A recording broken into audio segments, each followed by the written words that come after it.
નરસિંહદેવ જય નરસિંહદેવ નરસિંહદેવ નરસિંહદેવ જય નરસિંહદેવ જય પ્રહલાદ મહારાજ પ્રહલાદ મહારાજ પ્રહલાદ મહારાજ જય પ્રહલાદ મહારાજ જય પ્રહલાદ મહારાજ પ્રહલાદ મહારાજ પ્રહલાદ મહારાજ જય પ્રહલાદ મહારાજ જય લક્ષ્મી નરસિંહ જય લક્ષ્મી નરસિંહ લક્ષ્મી નરસિંહ જય લક્ષ્મી નરસિંહ જય લક્ષ્મી નરસિંહ જય લક્ષ્મી નરસિંહ લક્ષ્મી નરસિંહ જય લક્ષ્મી નરસિંહ જય જય પ્રભુપાદ પ્રભુપાદ પ્રભુપાદ જય જય પ્રભુપાદ જય જય ગુરુદેવ ગુરુદેવ ગુરુદેવ જય જય ગુરુદેવ નિતાય ગૌર હરિ બોલ હરિ બોલ હરિ બોલ નિતાય ગૌર હરિ બોલ નિતાય ગૌર પ્રેમાનંદે હરિ હરિ હરે હરિ હરે બોલ. નરસિંહ ખૂબ ખૂબ મહાદેવ ધન્યવાદ માનસી માતાજી. હરે કૃષ્ણ. સુરક્ષા માતાજી, આરતી માતાજી, વિક્રમી પ્રભુ, ખૂબ ખૂબ ધન્યવાદ આપ સૌની સેવાઓ માટે. બધા જ વહાલા વૈષ્ણવોનું ખૂબ ખૂબ સ્વાગત છે. હરિસુંદર પ્રભુજી, હરે કૃષ્ણ. પ્રભુ દંડવત પ્રણામ. ધન્યવાદ પ્રણામ. ઉર્મિલા માતાજી, રીટાબા માતાજી, આકૃતિ માતાજી, રિદ્ધિ માતાજી, હરે કૃષ્ણ. હરે કૃષ્ણ. હિરલ પાઠક માતાજી, રમણ પ્રેષ્ઠા પ્રભુજી, વિક્રમ પંડ્યા પ્રભુજી, વિશાલ તેરૈયા પ્રભુજી, એન્ડ કલા માતાજી, હરે કૃષ્ણ. ભાનુબેન, હરે કૃષ્ણ.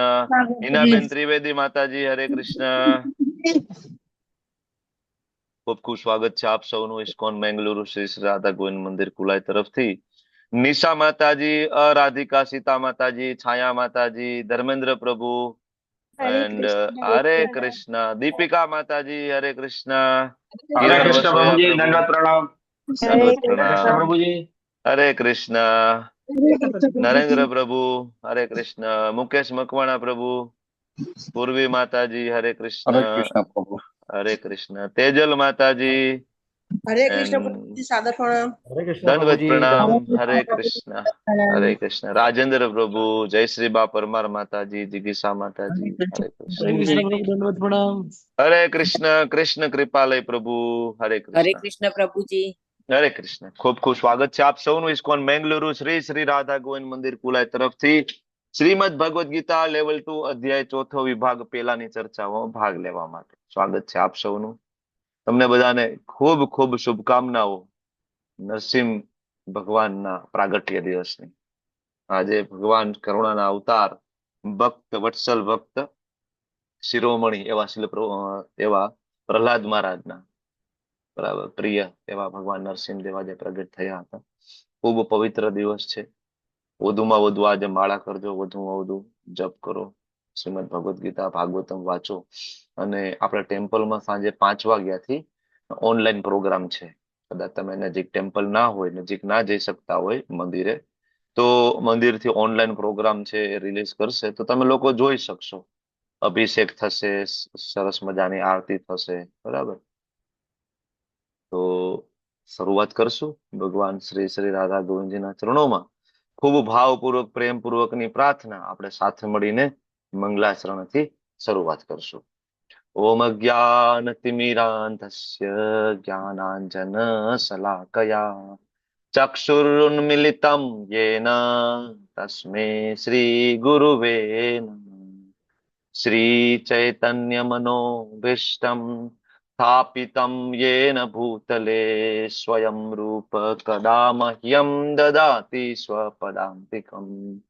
वन्देऽहं श्रीगुरो श्रीयुतापदकमलं श्रीगुरुन् वैष्णवांश्च श्रीरूपं साग्रजातं सहगण रघुनाथान्वितं तं सजीवम् साद्वैतं सावधूतं परिजनसहितं कृष्णा चैतन्यदेवं શ્રી રાધા કૃષ્ણ પાદાન સહગણ લલિતા શ્રી વિશાખાન્વિતાંશ હે કૃષ્ણા કરુણા સિંધુ દીનબંધુ જગતપતે ગોપેશ ગોપિકા કાંત રાધા કાંત નમસ્તુતે તપ્ત કાંચન ગૌરાંગે શ્રી રાધે વૃંદાવનેશ્વરી વૃષભાનુસુતે દેવી નમામિ હરિપ્રિયે વાંછાકલ્પતરુભ્યશ્ચ કૃપા સિંધુભ્ય એવ ચ પતિતાનાં પાવનેભ્યો વૈષ્ણવેભ્યો નમો નમઃ નમો વિષ્ણુપાદાય કૃષ્ણ પૃષ્ઠાય ભૂતલે શ્રીમતે ભક્તિ વેદાંત સ્વામી નિતિ નામિને નમસ્તે સારસ્વતે દેવે ગૌરવાણી પ્રચારિણે નિર્વિશેષા શૂન્યવાદી પાશ્ચાત્યા દેશતારિણે જય શ્રી કૃષ્ણ ચૈતન્ય પ્રભુ નિત્યાનંદ શ્રી અદ્વૈત ગદાધર શ્રીવાસાદિ ગૌર ભક્તવૃંદ હરે કૃષ્ણ કૃષ્ણ કૃષ્ણ હરે હરે હરે રામ રામ રામ હરે હરે હરે કૃષ્ણ પ્રભુજી. હરે કૃષ્ણ હરે હરે કૃષ્ણ પ્રભુજી. હરે હરે કૃષ્ણ. કૃષ્ણ હરે કૃષ્ણ પ્રભુજી. હરે કૃષ્ણ હરે કૃષ્ણ. ખૂબ ખૂબ સ્વાગત છે કૃષ્ણ પ્રભુ આપનું. દંડવત પ્રણામ પ્રભુજી. હરે કૃષ્ણ. ખૂબ પવિત્ર દિવસ છે આજનો. ભગવાન નરસિંહદેવ આજે પ્રગટ થયા. તમને બધાને ખ્યાલ છે. આજે થોડું એમના વિશે આપણે ચર્ચા કરીએ અને પછી આપણે ક્લાસ તરફ આગળ વધશું. તો સતયુગની ઘટના છે, બરાબર. અને આ ખાલી પૃથ્વી ઉપર નહીં, પણ એમ કહેવાય કે ત્રણે ત્રણ લોક, ઉપરના લોક, નીચેના લોક અને આ લોક ઉપર હાહાકાર મચાવી દીધો હતો. કોને? હિરણ્યકશિપુ. બરાબર. એટલો બધો હિરણ્યકશિપુનો ત્રાસ હતો. તમને લોકોને ખ્યાલ છે ને, બ્રહ્માજીને પ્રસન્ન કર્યા હિરણ્યકશિપુએ, બરાબર. બે હાથ ઊંચા કરીને પગના બે અંગૂઠા ઉપર ઓમ બ્રહ્મણે નમઃ, ઓમ બ્રહ્મદેવાય નમઃ. બરાબર. 30,000 વર્ષ સુધી કન્ટિન્યુઅસ તપશ્ચર્યા. બરાબર. તપશ્ચર્યાના અંતે બ્રહ્માજી પ્રગટ થયા અને બ્રહ્માજીને કહે છે, મને અમરતાનું વરદાન આપો. બ્રહ્માજી કે દીકરા, ખોટા 30 વર્ષ તે વેસ્ટ કર્યા, કારણ કે અમર તો હું પોતે નથી, તો તને અમરતાનું વરદાન કેવી રીતના આપીશ? બરાબર. તો ચીટિંગ કરવાની કોશિશ કરે છે. એની જાતને ખૂબ બુદ્ધિશાળી માનતો હતો હિરણ્યકશિપુ. મારાથી વધારે બુદ્ધિશાળી કોઈ નથી. એક કામ કરો, એવું વરદાન આપો કે જેમાં દિવસે નો મૃત્યુ થાય, રાત્રે મૃત્યુ ના થાય, જીવથી ના થાય, નિર્જીવથી ના થાય. બરાબર. અને ઘણી બધા ક્રાઇટેરિયા અંદર લઈ લે છે. 84 લાખ યોનિઓમાંથી નહીં, 12 મહિનાઓમાંથી નહીં. બરાબર. બ્રહ્માજી કે તથાસ્તુ. પોતે વિચારે છે કે મેં બ્રહ્માજીને છેતરી લીધા, બરાબર, અને હું હવે અમર થઈ ગયો. પછી કાળો કેર વર્તાવે છે ત્રણે ત્રણ લોકની અંદર, બરાબર. અને જ્યારે તપશ્ચર્યા કરવા ગયા હોય ત્યારે એમના પત્ની એટલે કે કયાદુ, બરાબર, પ્રેગ્નેન્ટ હોય છે. બરાબર. એમના ગર્ભમાં પ્રહલાદ મહારાજ હોય છે. બરાબર. તો ઇન્દ્ર આદિ દેવતાઓ આવે છે અને એના ગર્ભમાં રહેલા બાળકને મારી નાખવાની કોશિશ કરે છે. તો બધા દેવતાઓ વિચારે છે કે કામ કરો ને, માને જ મારી નાખો. બરાબર. એટલે ન રહેગા બાસ ન બજેગી બાંસુરી, આને જ મારી નાખો, કાર્યક્રમ પૂરો થઈ જાય. બરાબર. હવે એને ખબર નથી કે આવનાર જે જીવ ગર્ભમાં છે એ કોણ છે, ઇન્દ્ર આદિ દેવતાઓને. બરાબર. નારદજી પ્રગટ થયા. ત્યાં નારદજી બધાને ખીજાય છે, તમે જાણો છો એ કે એમના ગર્ભમાં કોણ છે? બરાબર. ભક્તરાજ, બરાબર, પ્રહલાદ મહારાજ છે. તો માફી માંગીને ક્ષમાયાચના કરીને દેવી દેવતાઓ નીકળી જાય છે. પછી નારદજી કયાધુ માતાને જ્ઞાન આપે છે. એકચ્યુઅલી કયાધુ માતાને જ્ઞાન એટલું લાગતું નથી, પણ એના ગર્ભમાં પ્રહલાદ મહારાજ છે, બધું સાંભળે છે, બધું જાણે છે, ભગવાન કોણ છે, બધું જ. ભક્તિ સર્વોપરી છે, બધું જ્ઞાન નારદજી આપે છે. નારદજી જતા રહે છે. પ્રહલાદ મહારાજ નો જન્મ થાય છે. બરાબર. અને ધીમે ધીમે પ્રહલાદ મહારાજ મોટા થાય અને સ્કૂલમાં મૂકવામાં આવે, જેમ આપણે બધા આપણા બાળકોને મૂકીએ છીએ એમ. હવે હિરણ્યકશિપુનો એટલો બધો ત્રાસ વધી ગયો, બરાબર, એટલો બધો ઘમંડી થઈ ગયો હતો કે 3 લોકના દેવતાઓ આદિ ઉપરના લોકમાંથી દેવતાઓ સ્વર્ગ છોડીને ભાગી ગયા હતા.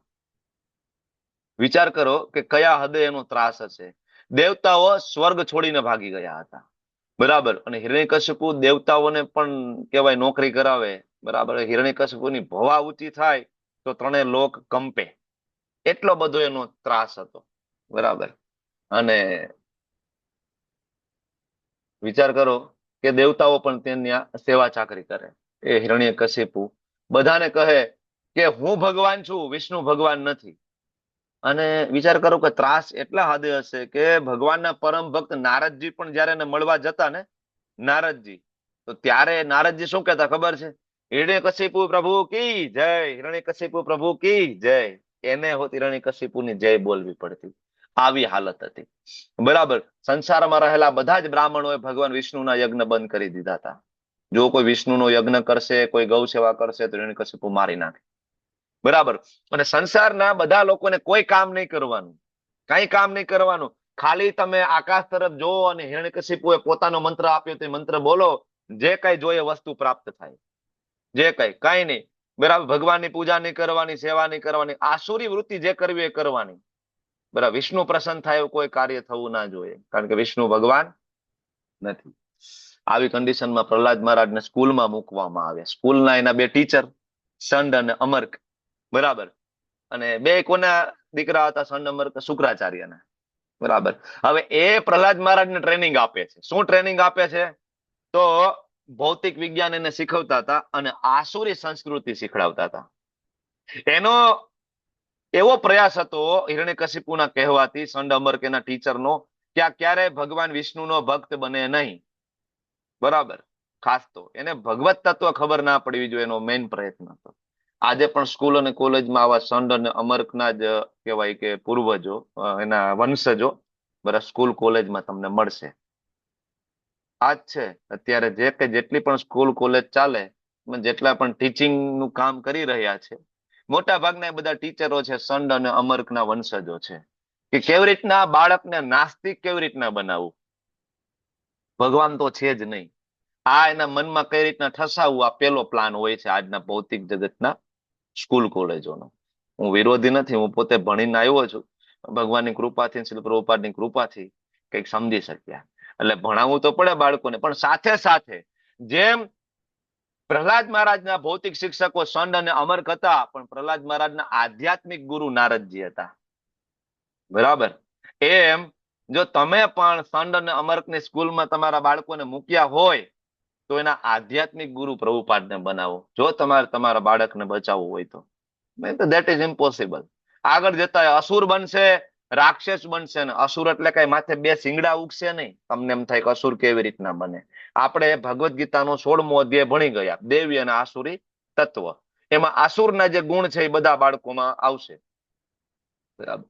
તો બહુ જ મહત્વનું છે, બરાબર. પ્રહલાદ મહારાજ નાની ઉંમરમાં ખૂબ ટ્રાય કરી ને સંડ અમર્કે, પણ પ્રહલાદ મહારાજ જયારે બ્રેક પડતો ને, સંડ અને અમર્ક બ્રેકમાં જતા, તો એની સાથે જે બીજા અસુરોના બાળકો હતા ને પ્રહલાદ મહારાજની બાજુમાં, તો પ્રહલાદ મહારાજ એને ભગવાન વિષ્ણુનું જ્ઞાન આપતા. ઓલા બીજા બાળકો એમ કે તારા પપ્પા ભગવાન છે, હિરણ્યકશિપુ. અને પ્રહલાદ મહારાજ એમ કે ના ના, હિરણ્યકશિપુ મારા પપ્પા છે, ભગવાન નથી, ભગવાન તો વિષ્ણુ છે, ભગવાન કૃષ્ણ છે. આવું જ્ઞાન આપ. અને આમ કરતા કરતા એક દિવસ હિરણ્યકશિપુને ખબર પડી ગઈ, બરાબર, કે આ મારો દીકરો તો વિષ્ણુ ભગવાન છે એમ કે છે બધાને. અને બોલાવ્યો એના ટીચરને, બોલાય ભાઈ તમને આ શીખડાવવાની હું ફી આપું છું કે તમારા ટ્યુશનમાં મોકલી છે સંડ અમર્કને, એની સર્વિસ કરી નાખી. કે ભાઈ મેં તો આવું કઈ શીખડાવ્યું નથી, અમે આવું શીખડાવતા નથી. તો આ કે શીખ્યા ક્યાંથી? વિષ્ણુ ભગવાન છે, આને કેમ ખબર પડી? તો કે ભાઈ અમને ખબર નથી, અમે શીખડાવ્યું નથી, બરાબર. પ્રહલાદ મહારાજ કહે છે પણ પપ્પા ભગવાન તો વિષ્ણુ જ છે નહીં, કે તમે કેમ સ્વીકારતા નથી? બરાબર. આ સાંભળીને ખૂબ જ ક્રોધિત થાય છે. ખૂબ જ વહાલો દીકરો હતો પ્રહલાદ, ફેંકી દે છે, હાથમાંથી ઘા કરી દે છે. 1 દિવસ 2 દિવસ પ્રહલાદ મહારાજ માનતા નથી, તો પ્રહલાદ મહારાજને મારી નાખવાની દરેક યોજનાઓ ઘડે છે, એક પછી એક યોજનાઓ. હાથીના પગની નીચે કચડાવી દેવું, ઝેરી સાપથી દંશ દેવડાવી દેવો, પહાડ ઉપરથી ફેંકી દેવું. બાકી હતી તો એની બેન હોલિકા, જેની પાસે વરદાન હતું દેવી દેવતાઓનું કે અગ્નિ એને સ્પર્શ ના કરે, બરાબર, તો ખોળામાં લઈને બેસે છે. પણ વિચાર કરો, ભગવાનની જે કોઈ ભક્તિ કરતો હોય ને, તો દેવી દેવતાઓ આપેલા વરદાન પણ ત્યાં નકામા જાય છે. આનું બેસ્ટ એક્ઝામ્પલ છે. દેવી દેવતાઓ વરદાન આપે, અરે દેવી દેવતાઓ જેમાંથી પ્રગટ થાય, બ્રહ્માજી સુદા જો કોઈને વરદાન આપી દે ને, પણ જો વ્યક્તિ કૃષ્ણ ભક્ત હોય ને, તો દેવી દેવતાઓ સુધા એનું કઈ બગાડી ના શકે. આ બેસ્ટ એક્ઝામ્પલ છે પ્રહલાદ મહારાજનું, બરાબર ને. બ્રહ્માજીએ વરદાન આપ્યું હતું હિરણ્યકશિપુનું, એ પણ કાંઈ ના બગાડી શક્યો. અને એની બેન હોલિકાને વરદાન આપ્યું હતું દેવી દેવતાઓએ, હોલિકા પણ કાંઈ બગાડી ના શક્યો. હોલિકા પોતે બળીને ભસ્મ થઈ ગઈ, પણ પ્રહલાદ મહારાજને ઊની આંચ ના આવવા દીધી ભગવાને, બરાબર. અને વિચાર કરો, આપણે ભક્તિ કરતા હોય, થોડીક મુશ્કેલી આપણા જીવનમાં આવે, આપણે ભક્તિ છોડી દઈએ. આપણા જીવનમાં થોડી મુશ્કેલી આવે, સમાજ તરફથી કંઈક મગજમારી થાય, કાંઈ પણ, આપણે ભક્તિ છોડી દઈએ. પણ પ્રહલાદ મહારાજના પોતાના જ પિતા એને મારી નાખવા માટે તત્પર છે. પણ પ્રહલાદ મહારાજે ક્યારેય ભગવાનને કમ્પ્લેન કરી હોય એવો કોઈ શ્લોક કે એવો કોઈ રેકોર્ડ નથી. નો કમ્પ્લેન, કોઈ કમ્પ્લેન નથી ભગવાનને. ઉલટાનો એના પપ્પાને કહે છે, પપ્પા તમને કેમ ખબર નથી પડતી, ભગવાન તો વિષ્ણુ છે. ઉલટાનો એના પપ્પાને કહે છે, શ્રવણમ કીર્તનમ વિષ્ણુ સ્મરણમ પાદ સેવનમ. હે પપ્પા, તમે શ્રવણ કરો, તમે કીર્તન કરો, કોનું? ભગવાન વિષ્ણુનું. તમે એનું સ્મરણ કરો, તમે એનું પાદ સેવન, અર્ચનમ વંદનમ દાસ્યમ સખ્યમ આત્મનિવેદનમ. નવધા ભક્તિ શીખડાવે છે પ્રહલાદ મહારાજ આવી કન્ડિશનની અંદર, બરાબર ને. તારો વિષ્ણુ બધે છે, આ સ્તંભમાં પણ છે. પ્રહલાદ મહારાજ કે, હા પપ્પા, કે બધે છે, તમને કેમ નથી દેખાતા? મારા ભગવાન બધે જ છે. એમ કરીને મુક્કો મારે અથવા તલવાર મારે છે, સ્તંભ ફાટે છે, બરાબર ને. ભગવાન ત્યાં પ્રગટ થાય છે. હવે તો નિર્જીવ હતું ને. ભગવાને તો ભગવદ ગીતામાં એમ કીધું છે કે ઈશ્વર સર્વભૂતાનામ હૃદયસે અર્જુન તિષ્ઠતિ, કે હું બધા જીવના હૃદયમાં રહું છું. સ્તંભને ક્યાં હૃદય હતું? સ્તંભ તો નિર્જીવ હતું. પણ પ્રહલાદ મહારાજે કીધું કે આ સ્તંભની અંદર મારા ભગવાન છે, તો નિર્જીવ હોય તો પણ ભગવાન એની અંદર પ્રવેશ કરીને દેખાડવું પડે. ભક્તે કહી દીધું ને, ભક્તે કીધું કે આમાં છે, મતલબ છે. ભક્તે કીધું પથ્થરમાં છે, મતલબ ભગવાન છે, કોઈ શંકા નથી, બરાબર. ભગવાન પ્રગટ થયા, ત્યારે હિરણ્યકશિપુ જોવે છે આ શું છે. બ્રહ્માજી પોતાના લેપટોપમાં ડેટા ચેક કરે છે કે 84 લાખ યોનિમાંથી આવું આપણે કઈ બનાવ્યું નથી, આ છે શું? ઉપર સિંહનું મુખ, નીચે પુરુષ, આ કોણ? બરાબર. ત્રણેય લોક કાપે છે. ઉપરથી દેવતાઓ દૂરથી જોતા જોતા થરથર કાપે છે. ભગવાન નરસિંહદેવનો એટલો બધો ક્રોધ વર્તાય છે, બરાબર. ખૂબ રમે છે પેલા તો હિરણ્યકશિપુ સાથે નરસિંહદેવ ભગવાન. વિશાળ સ્વરૂપ હતું નરસિંહદેવનું, અને હિરણ્યકશિપુ પણ વિશાળ હતો. પણ એ હિરણ્યકશિપુ ભગવાન નરસિંહદેવના નખમાં છુપાઈ જાય એટલા મોટા ભગવાન હતા. નખમાં છુપાઈ ગયો હતો એક વખત, ભગવાને નખમાંથી કાઢ્યો હતો. પછી ભગવાને પોતાનું નાનું સ્વરૂપ કર્યું એની સાથે ફાઇટ કરવા માટે. જોરદાર ફાઇટ થાય છે, ને સંધ્યા કાળે ભગવાન નરસિંહદેવ એને પાડી નાખે છે, મારી નાખે છે. ગમે તેટલો બુદ્ધિશાળી વ્યક્તિ હોય, પણ ભગવાનની સામે એનો કોઈ મતલબ નથી. ગમે એટલો શક્તિશાળી વ્યક્તિ હોય, બરાબર, ભગવાનની સામે કઈ નથી. અને સૌથી મહત્વની વસ્તુ આ પ્રસંગ ઉપરથી શીખવા મળે કે જીવનની કપરામાં કપરી પરિસ્થિતિમાં પણ ભગવાનમાં જો નિષ્ઠા બની રહે, તો ભગવાન હંમેશા હેલ્પ કરે છે, બરાબર. બીજું કે ભગવાન જયારે કોઈ ભક્તને કોઈ હેરાન કરે તો ભગવાન બિલકુલ છોડતા નથી, પછી એ ગમે તેવા સંસારનો શક્તિશાળી, આપણે તો અત્યારે એમ કહીએ અમેરિકાના પ્રેસિડેન્ટ સૌથી શક્તિશાળી, આ વ્યક્તિ એવો શક્તિશાળી હતો કે ત્રણે ત્રણ લોક એના થરથર કાપતા હતા. નરસિંહદેવ આવીને ફાડી નાખે. નરસિંહદેવ જયારે પ્રગટ થયા ને, દેવી દેવતાઓ દૂરથી જોવે, બરાબર. હિરણ્યકશિપુને મારી નાખ્યો, બધું કાર્યક્રમ પૂરું થઈ ગયું, પણ નરસિંહદેવ શાંત ના થાય એકે રીતે, બરાબર, શાંત ના થાય. બધા બ્રહ્માજીની સામે જોવે છે કે ભાઈ તમે જાઓ. બ્રહ્માજી કે આપણું કામ નહીં, રિસ્ક ના લેવાય, અત્યારે બાજુમાં ના જવાય. તો કે ભાઈ તો કોને મોકલી? કે શિવજીને કહીએ. શિવજીને કહે છે તમે તો મહાકાલ છો, તમે જાઓ. શિવજી જાય છે. શિવજી હાથ જોડીને ઉભા છે, ભાઈ ભગવાન હવે તો શાંત થાવ. નરસિંહદેવ ત્રાડ નાખે છે કે કેવી રીતના તમે કહો છો હું શાંત થાવ? મારા ભક્તને હેરાન કર્યો છે, બરાબર. બિલકુલ શાંત નથી થતા. કેટલા બધા પ્રયત્ન, બધાને એમ થયું કે કામ કરો ને, હારા હારા પત્ની થયું તો શાંત થઈ જાય.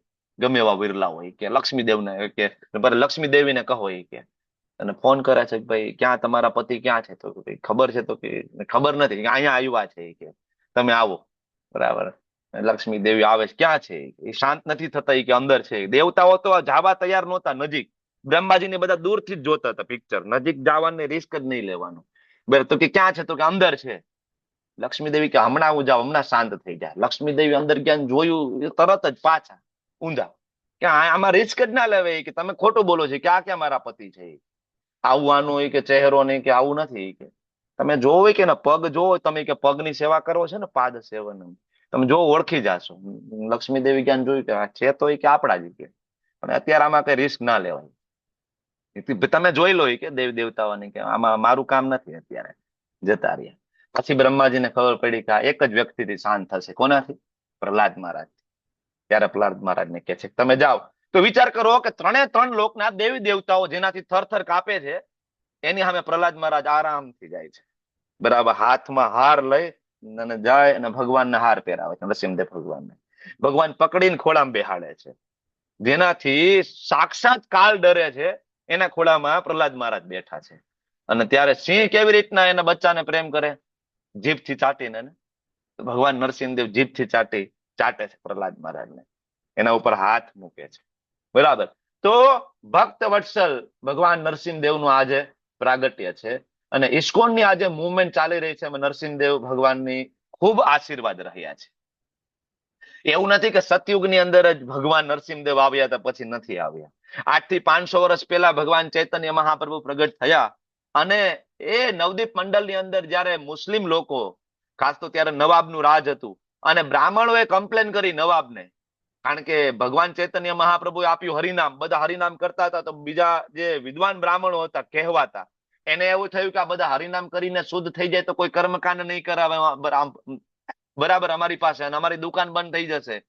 તો એ બધા બ્રાહ્મણોએ મળી અને મુસ્લિમોને એકઠા કરીને નવાબને ફરિયાદ કરી દીધી કે હરિનામ બંધ કરાવો.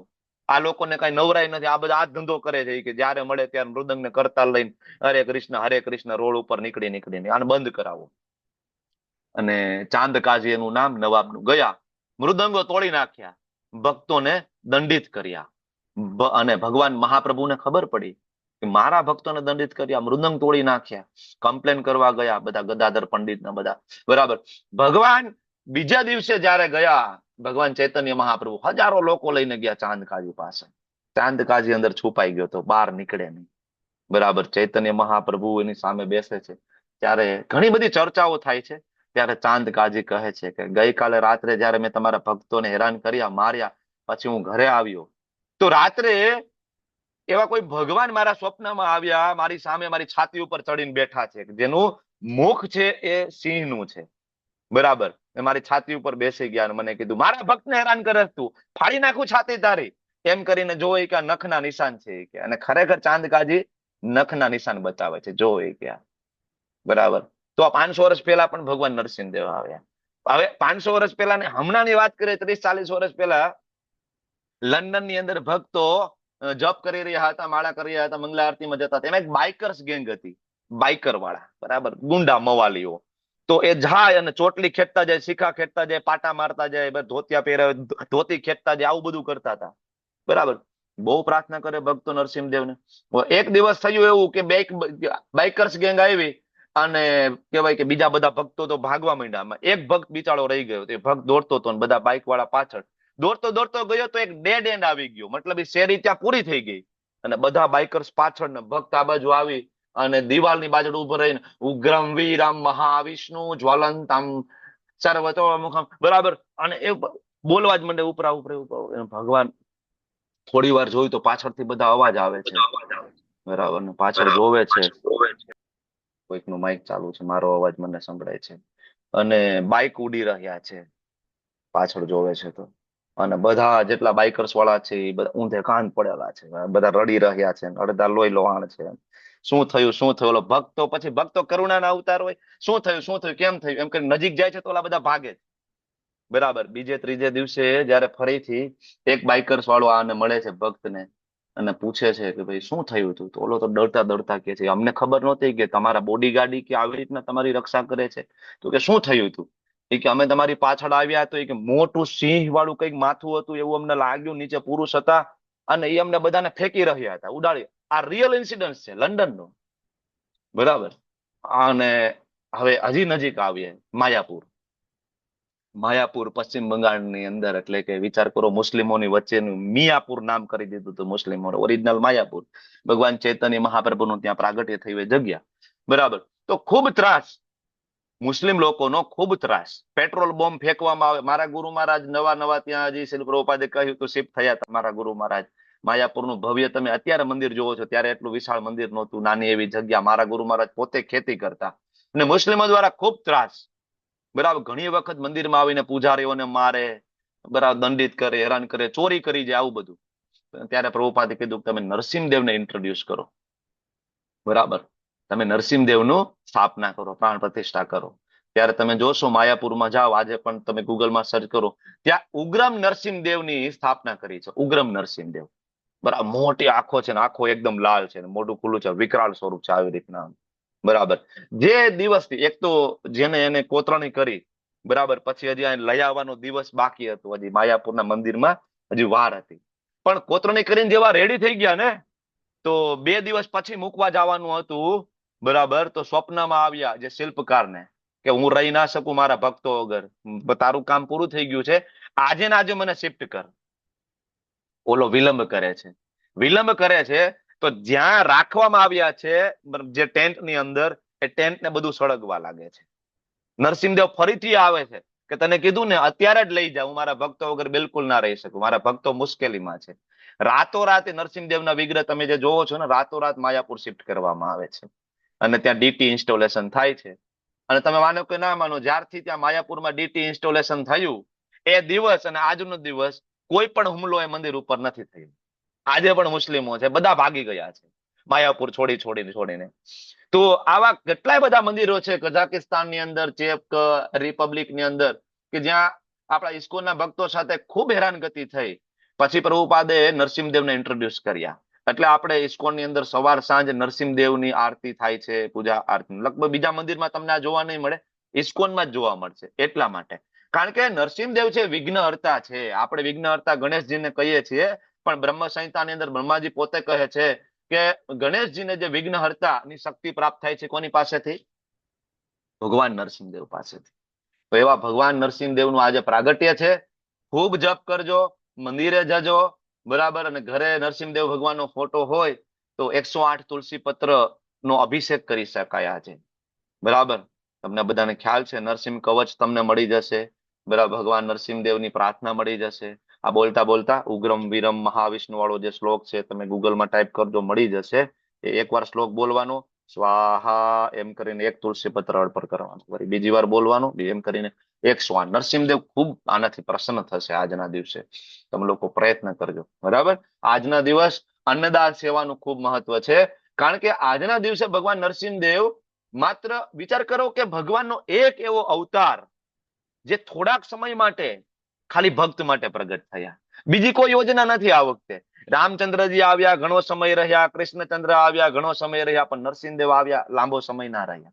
ખાલી એક જ ભક્ત, નાનું એવું બાળક પ્રહલાદ મહારાજ, પ્રિય ભક્ત, બચાવવા માટે ભગવાન સ્પેશિયલ એક અવતાર લીધો છે, સેપરેટ ઇન્કાર્નેશન. બરાબર ને?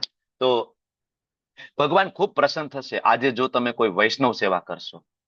બરાબર. ભગવાનના પ્રિય ભક્તો હોય, બ્રહ્મચારી હોય, વૈષ્ણવો હોય, એના માટે આપણે આજ અન્નદાન સેવા કરી શકીએ. કઈ પણ નાનામાં નાની કઈક રકમ પણ કરજો. નરસિંહદેવ ખૂબ પ્રસન્ન થશે, કારણ કે આજનો દિવસ છે, ભગવાનને ખૂબ ગમે છે. ઓકે, ચાલો તો આજના અધ્યાય તરફ આગળ વધશું આપણે. 4થો અધ્યાય, દિવ્ય જ્ઞાન. બરાબર. જેવું અધ્યાયનું નામ છે, આમ તો જોવા જઈએ ને તો 4થો અધ્યાય ઇવન લેવલ 1માં એટલો સારી રીતના ડિટેલમાં આપણે કવર કરીએ છીએ, અને ઓલમોસ્ટ 4થા અધ્યાયના લગભગ શ્લોકો આપણે લેવલ 1માં પણ કવર કરી લઈએ છીએ, એટલે તમને સમજવામાં બહુ મુશ્કેલી નહીં પડે. બરાબર. હવે 3જા અધ્યાય આપણે ગઈકાલે વાત કરતા હતા કર્મયોગ, અને ભગવાને આખા અધ્યાયમાં કહ્યું કે ભાઈ અર્જુન, કર્મ તો કરવું પડશે. જે પ્રિસ્ક્રાઇબ ડ્યુટી છે, નિયત કર્તવ્ય કર્મ છે, તો કરવું પડશે. અર્જુન એને છોડવાનું નથી. પણ કઈ રીતના કરવાનું? તો કે ભાઈ મય સર્વાણી કર્માણી, તું છે ને મારા માટે કર્મ કરતા શીખી જા. બરાબર. ધીમે ધીમે એનાથી શું થશે? તો એનાથી પાપ કર્મથી બચી શકાશે. અર્જુન પ્રશ્ન કરે છે, બધું તો બરાબર છે, પણ પ્રભુ ન કરવું હોય ને તોય પાપ કર્મ થઈ જાય છે, કોઈ બળજબરીથી એમાં ખેંચતું હોય ને એવું લાગે છે. તો આ કોણ છે? તો ભગવાને કીધું કામ એસ, ક્રોધ એસ, રજો ગુણ સમુદ્ભવ. ભાઈ એનું કારણ છે અર્જુન કામ. તો પ્રભુ આમાંથી બચવું હોય તો ત્યારે ભગવાન પોતે કહે છે કે આ જગતનો આપણો સૌથી મોટો જે દુશ્મન છે કામ, બરાબર, માયા દેવીનો પ્રતિનિધિ તમે કહી શકો કામ. એટલે તો કોણ બચાવી શકે તમને કામમાંથી, કામ વાસનામાંથી કોણ બહાર કાઢી શકે, ઈચ્છા ડિઝાયર માંથી કોણ બહાર કાઢી શકે?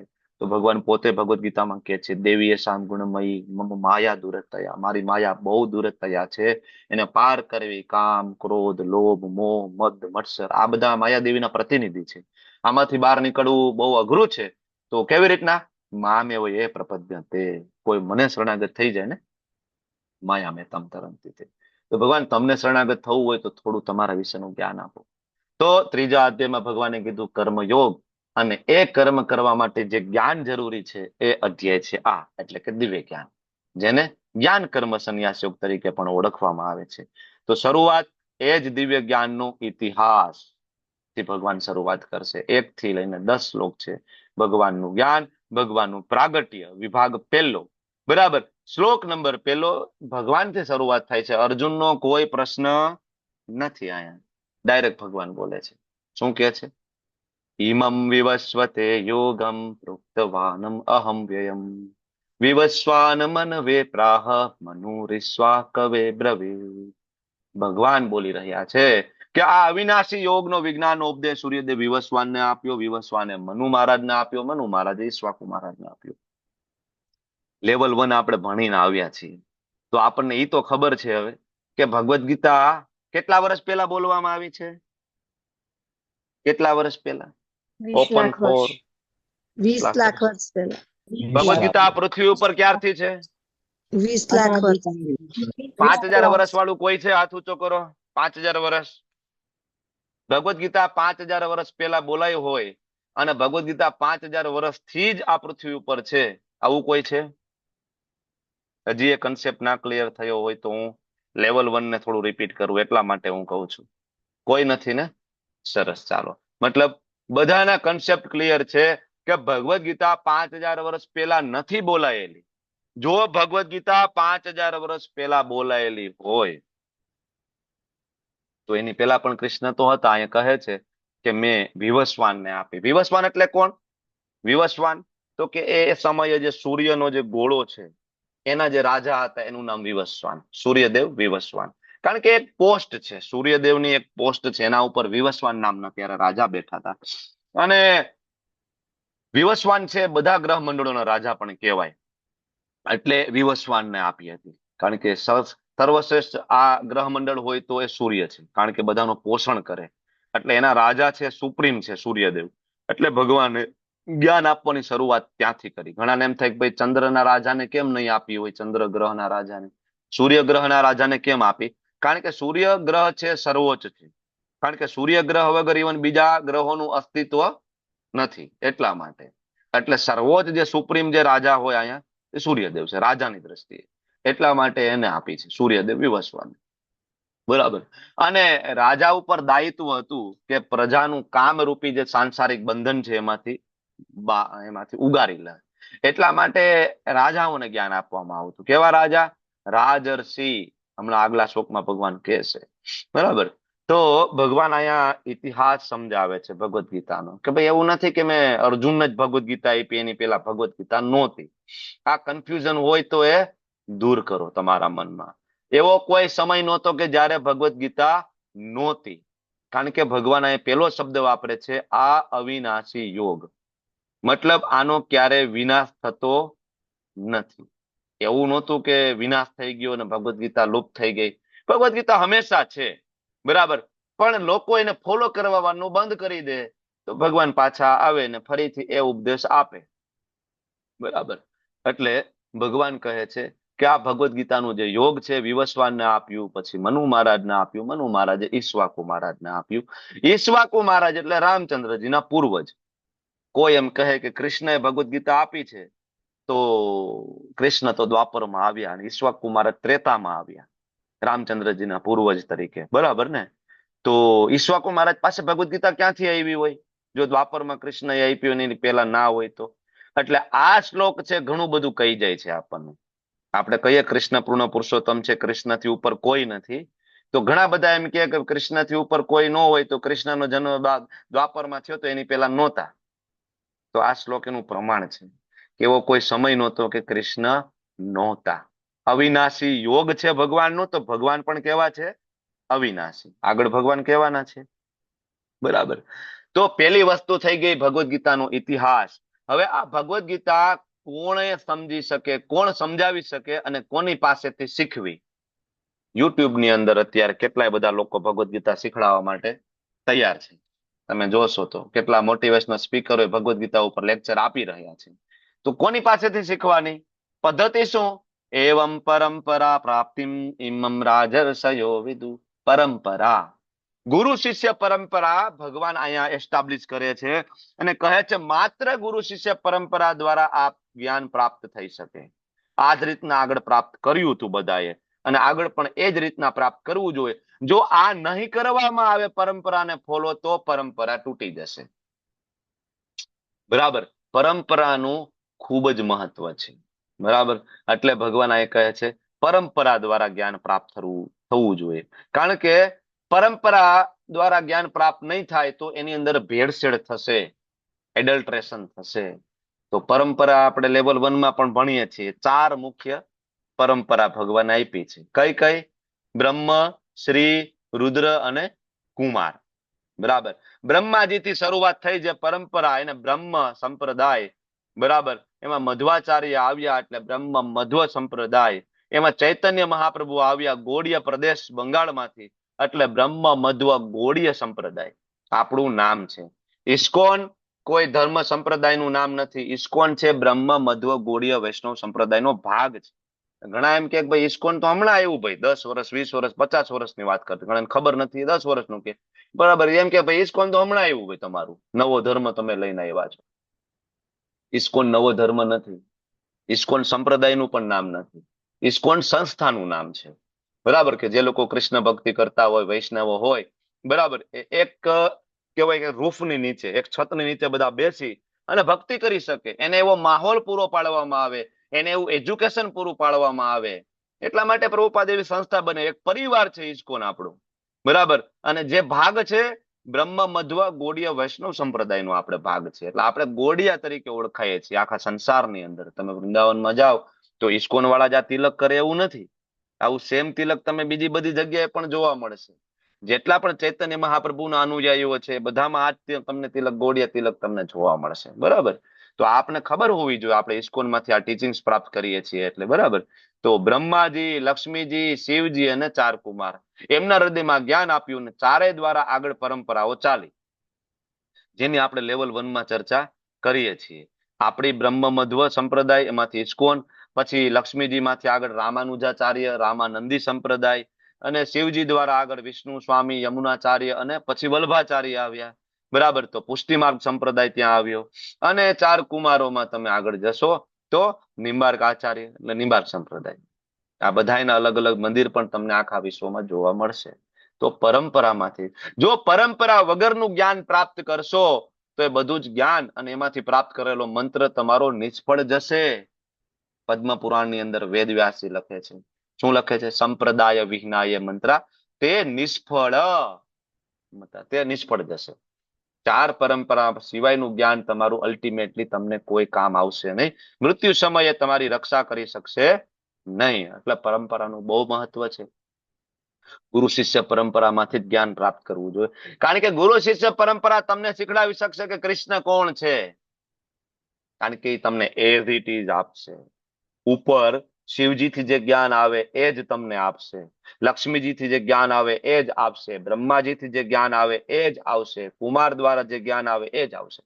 ફેરફાર નહીં થાય એની અંદર. અને જો ફેરફાર એમાં થઈ જાય તો એ સંપ્રદાયનો ભાગ રહેતો નથી. એને કહેવાય અપસંપ્રદાય. તો અત્યારે ભારતની અંદર ને ખાસ તો ગુજરાતની અંદર એવો એક વિશાળ અપસંપ્રદાય છે જે પોતાને એવું કહે છે કે અમે શ્રી સંપ્રદાયનો ભાગ છીએ. રામાનુજાચાર્યની પરંપરામાં આવ્યા, રામાનંદી સંપ્રદાયમાં, બરાબર.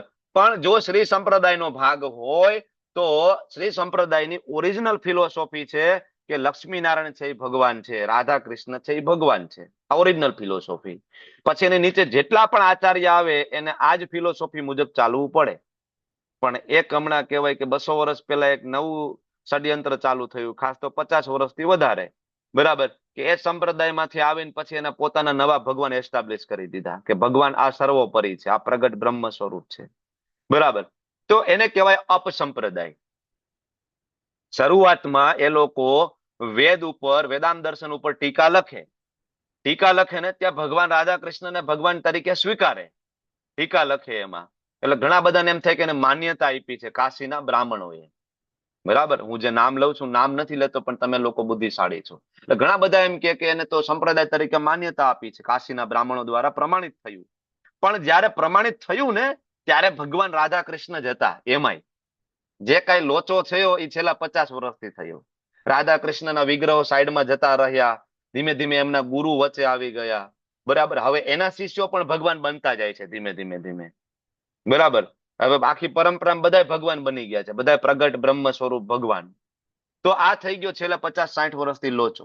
એટલે હવે એને કહેવાય અપસંપ્રદાય. અને અપસંપ્રદાય જયારે કોઈ વ્યક્તિ ફોલો કરે તો એ ભગવાનના ચરણોમાં થતો અપરાધ છે સૌથી મોટો, બરાબર.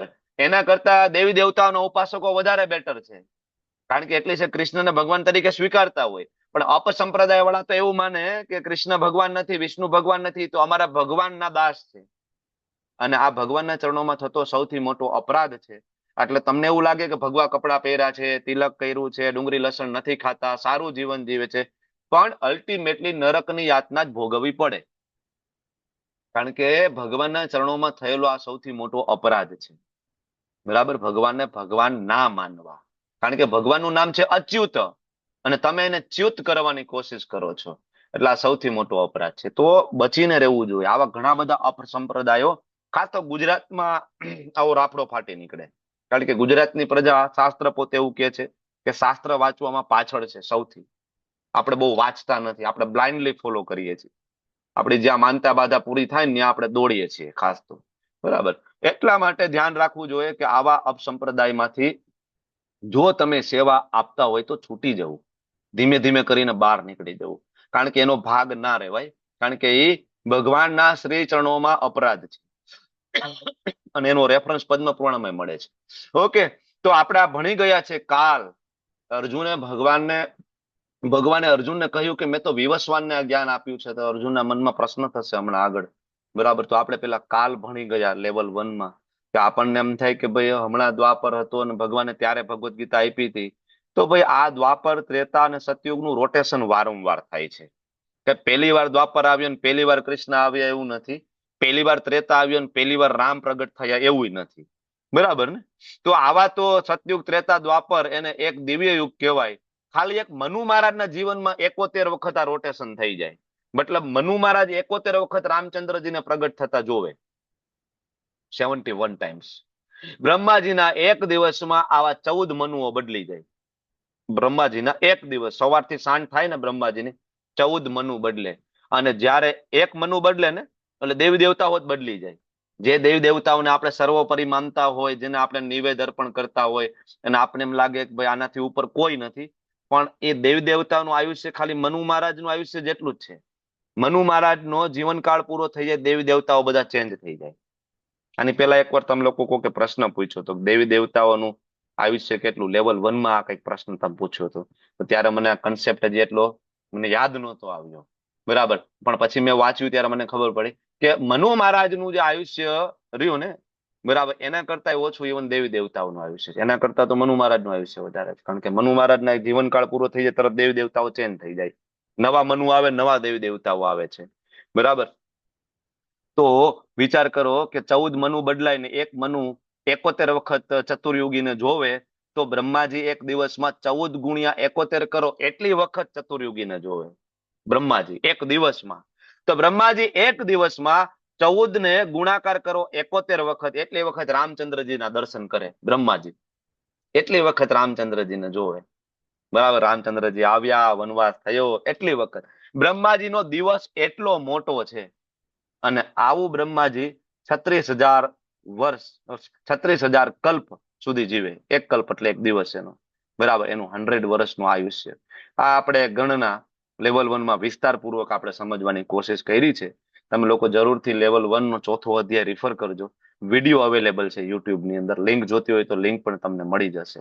બરાબર. તો આ કેલ્ક્યુલેશન આપણે લીધું છે મહાભારતમાંથી, અને આના ઉપરથી આપણું જે કન્ફ્યુઝન કે ભાઈ ભગવાન તો 5000 વર્ષ પહેલા જ ભગવદ ગીતા આપી છે, એની પહેલા નહોતા, આ દૂર થાય છે. બરાબર. બ્રહ્માજીનું એક દિવસ એટલે આપણા 864 કરોડ વર્ષ થઈ જાય. 864 કરોડ વર્ષો અહીંયા વીતી જાય છે. બરાબર. ઓકે.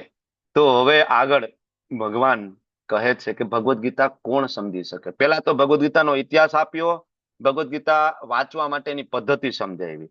તમારે ડોક્ટર બનવું હોય તો તમારે પ્રોપર મેડિકલ કોલેજમાં એડમિશન લેવું પડે, કે જે ગવર્મેન્ટ માન્ય હોય. સાચી વાત છે કે ખોટી વાત છે?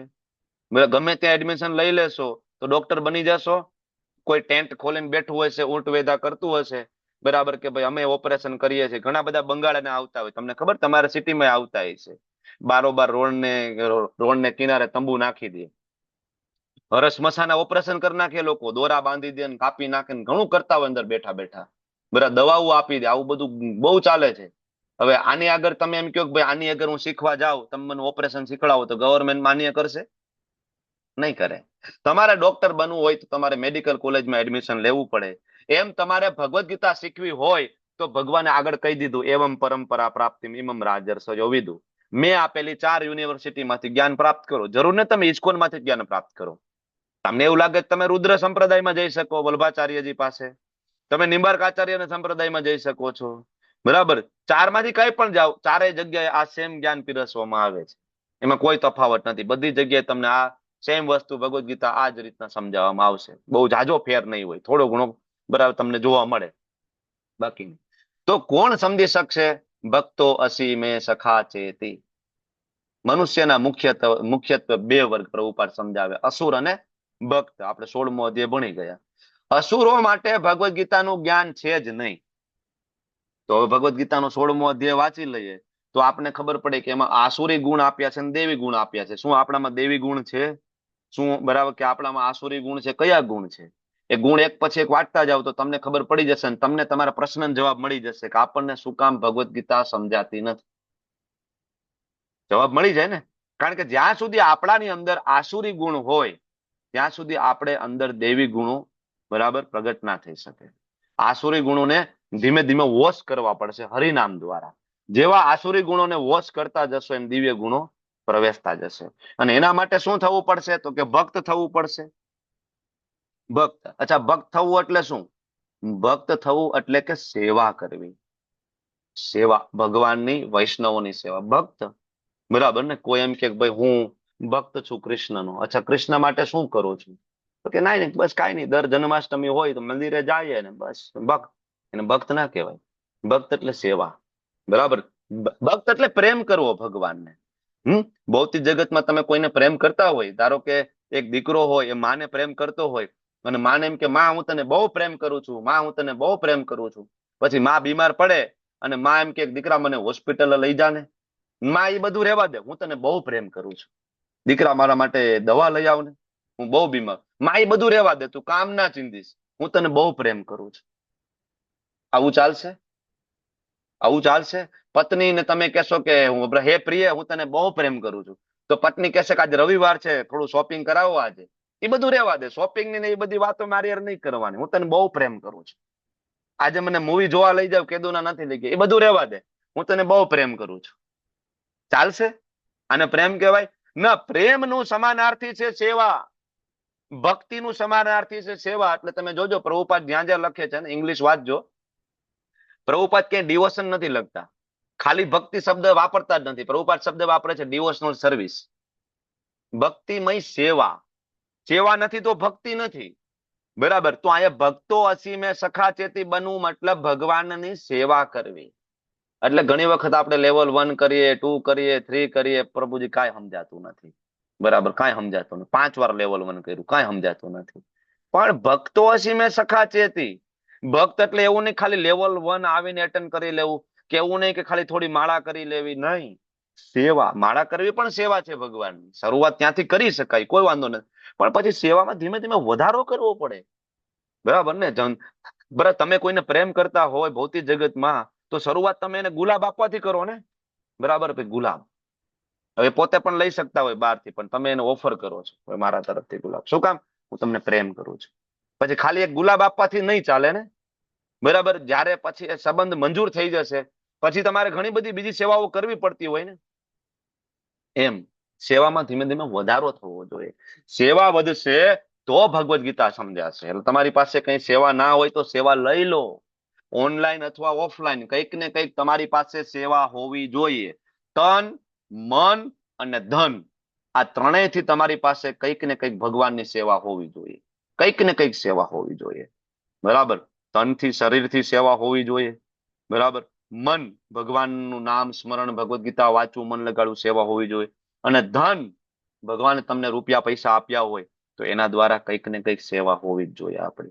કારણ કે સેવા નથી તો ભક્તિ નથી, ને ભક્તિ નથી તો ભક્ત નથી, ને ભક્ત નથી તો ભગવદ્ ગીતા નથી, અને ભગવદ્ ગીતા નથી તો જીવનમાં કોઈ પરિવર્તન નથી, જીવનમાં પરિવર્તન નથી તો માત્ર દુઃખ છે આ જગતની અંદર.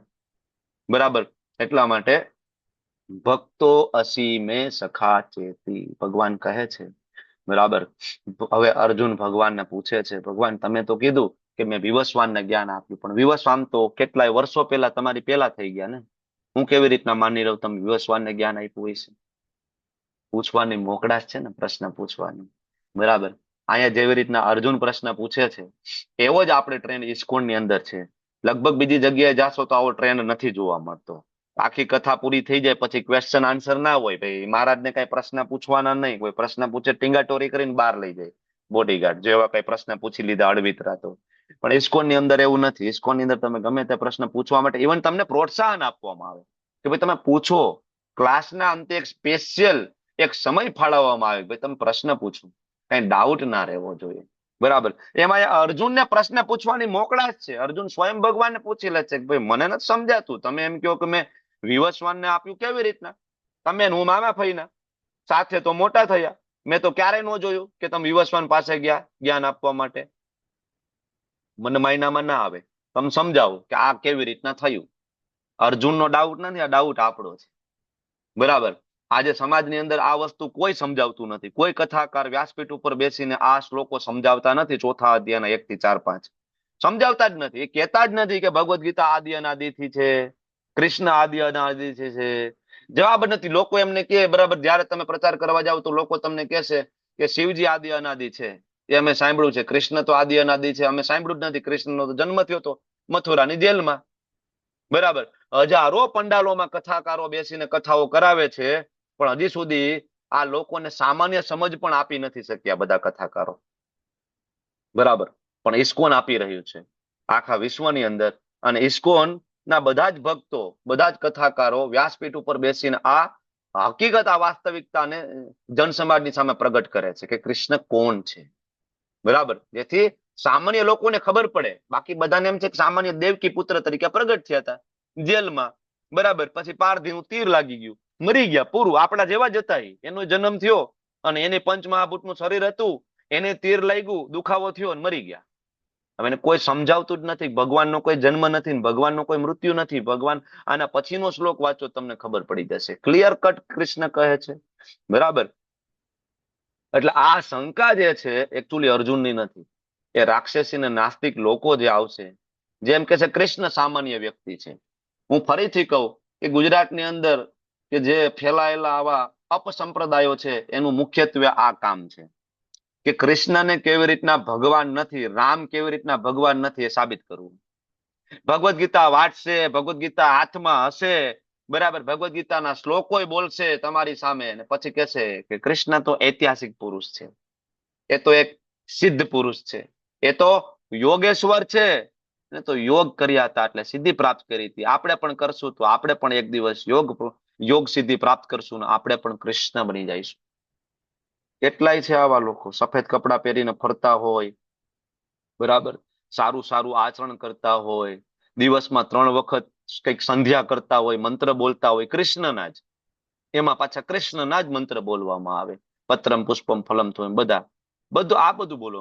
કેટલા એવા લોકો છે મોટા પહાડો ઉપર એનું મેઇન સેન્ટર છે, સફેદ કપડાં પહેરીને જ ફરતા હોય, હું તો શરીર નથી, હું તો આત્મા છું, આવી બધી ચર્ચાઓ આખા ગામમાં કરતા હોય. એને પૂછો કૃષ્ણ કોણ, રામ કોણ, તો કે એ તો બાળક હતું. મારી તો ડાયરેક્ટ ચર્ચા થઈ છે એટલે હું મારો પોતાનો અનુભવ તમને કહી રહ્યો છું. બરાબર. એને તમે એમ કહો કૃષ્ણ કોણ, કૃષ્ણ તો બાળક છે, કે થોડા ભગવાન છે. બરાબર. ભગવાન તો પરમાત્મા છે. અચ્છા, તો પરમાત્મા અને કૃષ્ણ બે એક તો છે. ભગવદ ગીતામાં કેટલી વાર કૃષ્ણ કહે છે, પણ ઈર્ષા છે ભગવાન પ્રત્યે. મૂળ મુદ્દો એ છે કે કન્સેપ્ટ એવો છે કે આત્મા પરમાત્મા બની જાય એવું એના મનમાં આ બધાને ચાલે છે. એટલે પરમાત્માને ભગવાન તરીકે સ્વીકારીને એક દી હું પરમાત્મા બની જઈશ, એટલે હું ભગવાન બની જઈશ. આને કહેવાય માયાવાદ. એટલે જેટલા પણ આ અપસંપ્રદાય છે, અલ્ટિમેટલી એ માયાવાદ છે કે જે તમને રામ અને કૃષ્ણથી દૂર લઈ જાય. જો આપણા બાપ દાદા બહુ બુદ્ધિશાળી હતા ખરેખર. આજથી તમે 50 વર્ષ 60 વર્ષ પહેલા જુઓ ને, તો આટલું બધું અપસંપ્રદાયો નહોતા, આટલું બધું ડાયવર્ઝન નહોતું. બરાબર. આપણા બાપ દાદાઓ, તમે કોઈ પણ ગામડામાં તમે જાઓ, કોઈ પણ ગામડામાં તમે જાઓ, બરાબર, આપણે તો ત્યાં તમને ચોરો મળશે, ચોરો. ત્યાં તમને રામ દરબાર મળશે, રાધા કૃષ્ણ મળશે અને શિવજી. બરાબર. આ 3 જ મંદિર તમને જોવા મળશે, ચોથું નહીં મળે. ચોથું હમણાં એડ કર્યું બધા લોકોએ, અલગ અલગ દેવી દેવતાઓ પછી એડ કરતા ગયા. જૂના જેટલા પણ ચોરા જોવો ત્યાં રામ દરબાર હોય.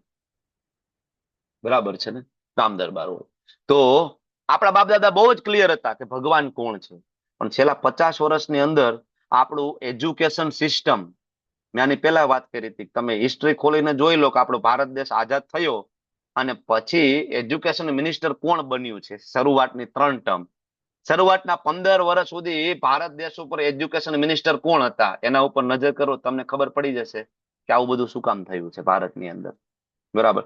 ટોટલ એક કહેવાય ને ષડયંત્ર કે કેવી રીતના આપણે આપણો વૈદિક ધર્મ ભૂલી જઈએ, કેવી રીતના આપણે ભગવદ ગીતા ભાગવત તમને ખાલી વાર્તાઓ માનીને બેસી જાય કે આ ખોટું છે, આવું કઈ થયું જ ન હોય, બધી હવામાં વાતો છે. આના માટે લોકોએ અથાગ પ્રયત્ન કર્યા છે અને એનું પરિણામ આજે આપણે ભોગવીએ છીએ. તમે ને હું ઓલમોસ્ટ નાસ્તિક થઈ ગયા છીએ. આપણે ખાલી કહેવાના હિન્દુ રહ્યા છીએ, આપણા આમાં હિન્દુત્વનો છાંટોય નથી.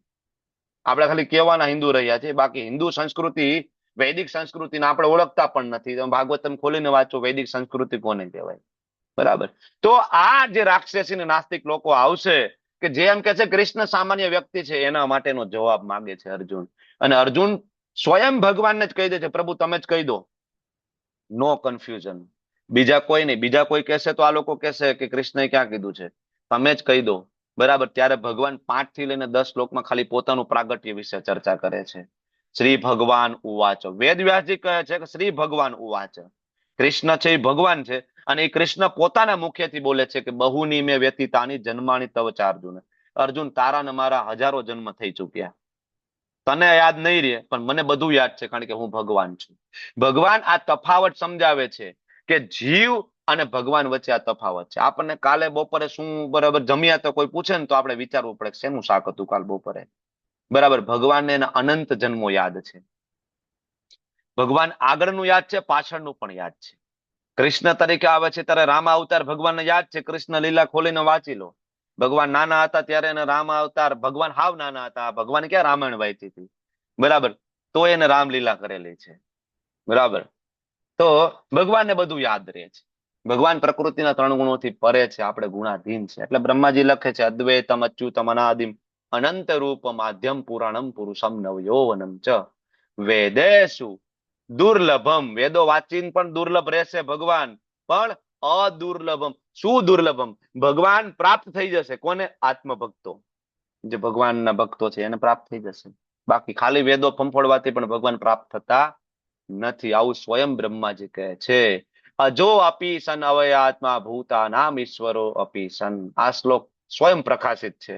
ભગવાન કહે છે અજો, મારો કોઈ જન્મ નથી, અવ્યય આત્મા, મારો કોઈ નાશ નથી થતો. કોઈ એમ કે મને પારધીએ તીર મારી દીધું ને મારો નાશ થઈ ગયો. ભગવાન કે મારો દિવ્ય દેવ છે, મારો કોઈ દી નાશ નથી થતો, હું એ મૂળ રૂપે જ આવું છું. રામ કૃષ્ણ કોઈ તફાવત નથી મારા દેહમાં. બરાબર. અને ભૂતાનામ ઈશ્વરો અપીસન, હું સર્વ જીવોનો સ્વામી છું, બધાનો હું બાપ છું. ભગવાન કહે છે બધાનો, 84 લાખ જોની, બ્રહ્માજી થી લઈને સામાન્ય કીડી સુધી બધાના હું પિતા છું. કૃષ્ણ કહે છે. શું કામ? માર્કેટિંગ કરવું જ ભગવાનને કઈ ના. ભગવાન આપણને આપણી ઓરિજિનલ આઈડેન્ટિટી આપણને યાદ દેવડાવવા માંગે છે. બરાબર. તો ભગવાન આવીને કહે છે કે ભાઈ હું તમારો પિતાજી છું. તો આપણા પિતાજી હોય તો આપણને કે નહીં હું તારો બાપ છું, બરાબર ને? આપણો દીકરો ગામમાં માગતો ફરતો હોય ભિખારીની જેમ બધા આગળ, બરાબર, રોતો કણસતો હોય, બરાબર, અને પિતાજી સર્વશક્તિમાન હોય તો તમે શું કરો? તમારા બાળક પાસે જાઓ કાન ખેંચીને તમે કહો કે નહીં, શું આખા ગામમાં માગતો ફરે છો, હું તારો બાપ છું, ઓળખ મને, શું ખામી છે આપણી પાસે, કે નહીં પિતાજી? સેમ કૃષ્ણ કાન પકડીને કહે છે શું આખા ગામમાં માગતા ફરતા ફરો છો? અહમ, હું છું, બરાબર ને? ભૂતાનામ ઈશ્વરો અપીસન, તમારો પિતાજી.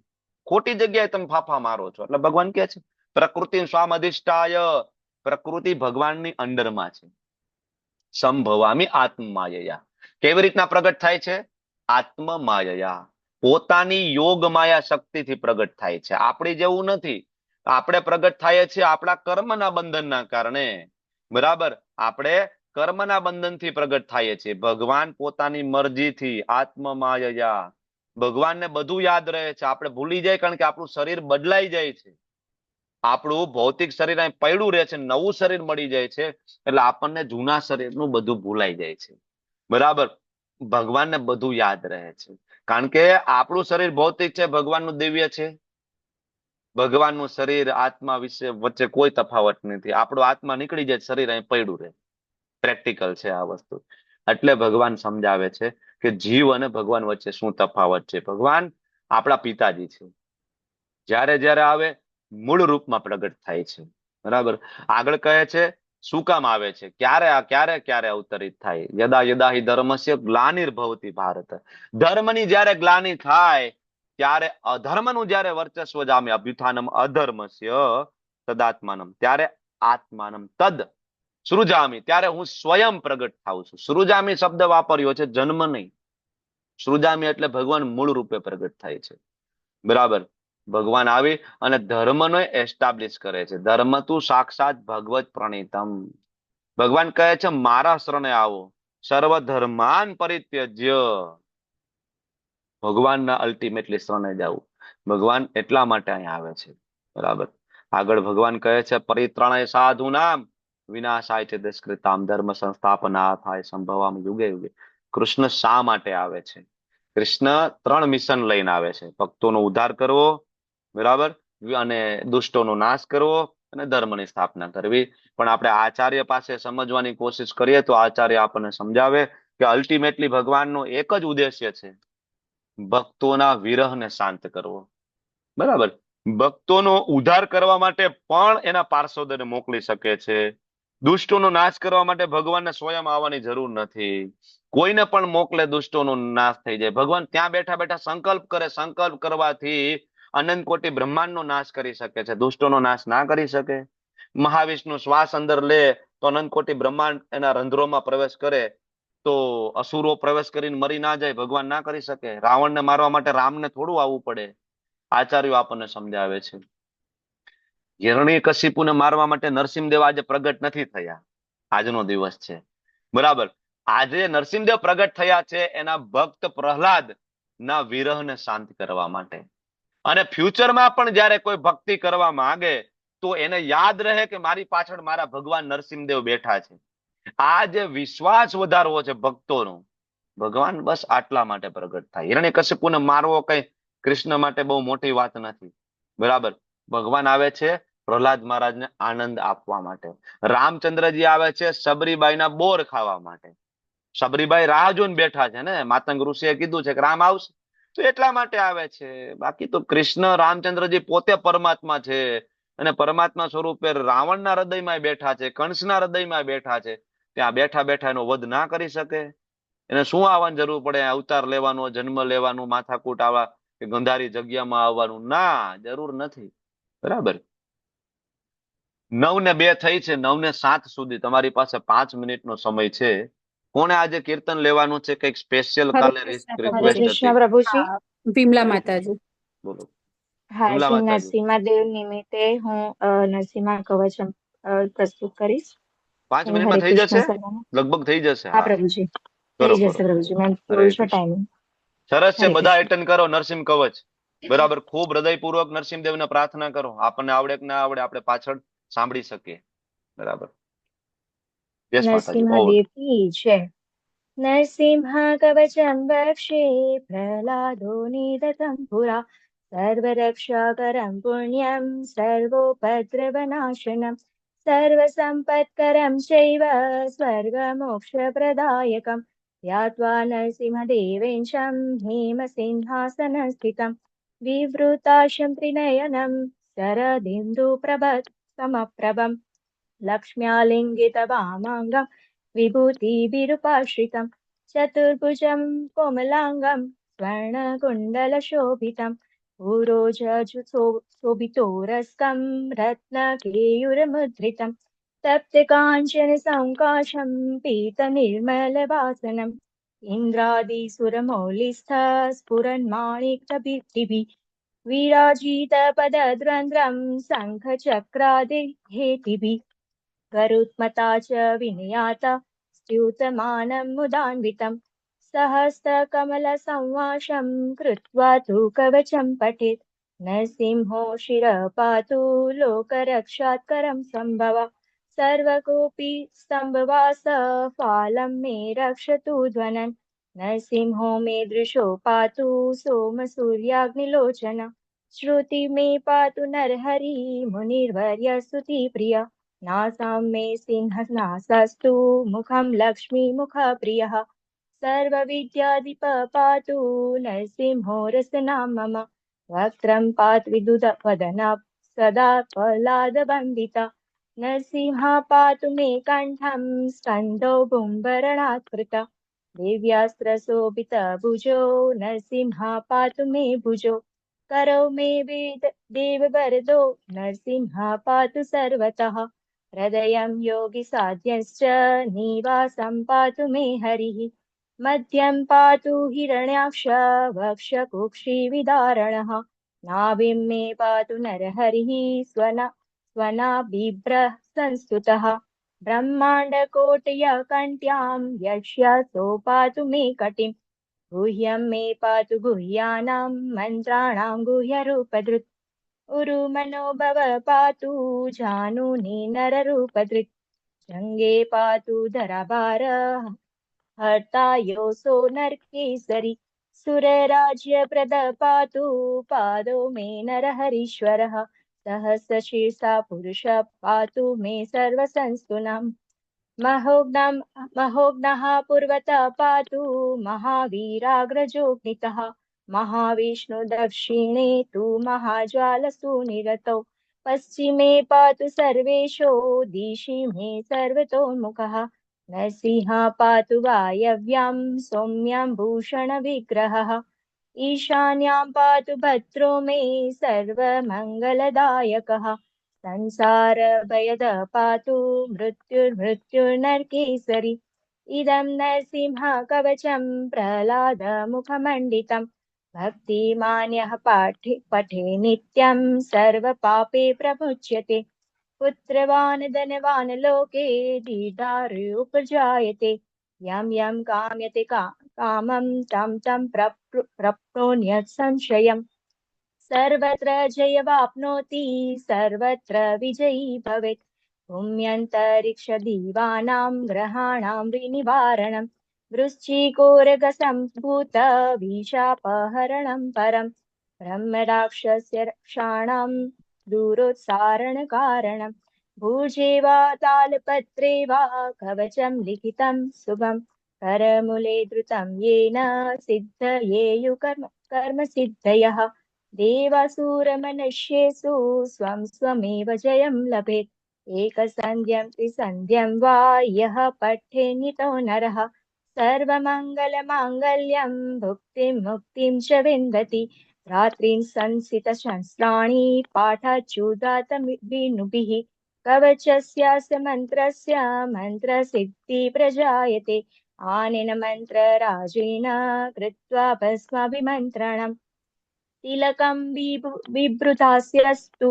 तस्य गृहभयं हरेत् त्रिवारं जपमानस्तु दत्तं वार्यभिमन्त्रय च प्राश्यत्येत्यं नरं मन्त्रं नरसिंहध्यानमाचरेत् तस्य रोगाः प्रणश्यन्ति ये च स्युः कुक्षितं भवः किमत्र बहुनोक्तेन नरसिंह सदसो भवेत् मनसा चिन्तितं यस्तु स तश्चाप्यस्य संशयम् भजन्तं गर्जयन्तं निजभुजपटलं स्फोटयन्तं हरन्तं दीपयन्तं तापयन्तं दिविजं क्षेपयन्तं रसन्तं कृन्दन्तं रोषयन्तं दिशि दिशि सततं संहरन्तं हरन्तं वीक्षन्तं द्रोणयन्तं करनिकरशते दिव्यसिंहं नमामि इति प्रह्लाद प्रोक्तं नरसिंहं कवचं सम्पूर्णम्।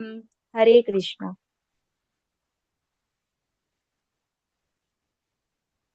હરે કૃષ્ણ. નરસિંહદેવ ભગવાન की જય હો, જય હો. जय। ખૂબ ખૂબ ધન્યવાદ માતાજી. નરસિંહ કવચ ખૂબ સ્ટ્રોંગ છે, ખૂબ પાવરફુલ છે. બરાબર, આજના દિવસે જરૂર તમે લોકો કરજો. ઓકે, ચાલો આગળ વધીએ.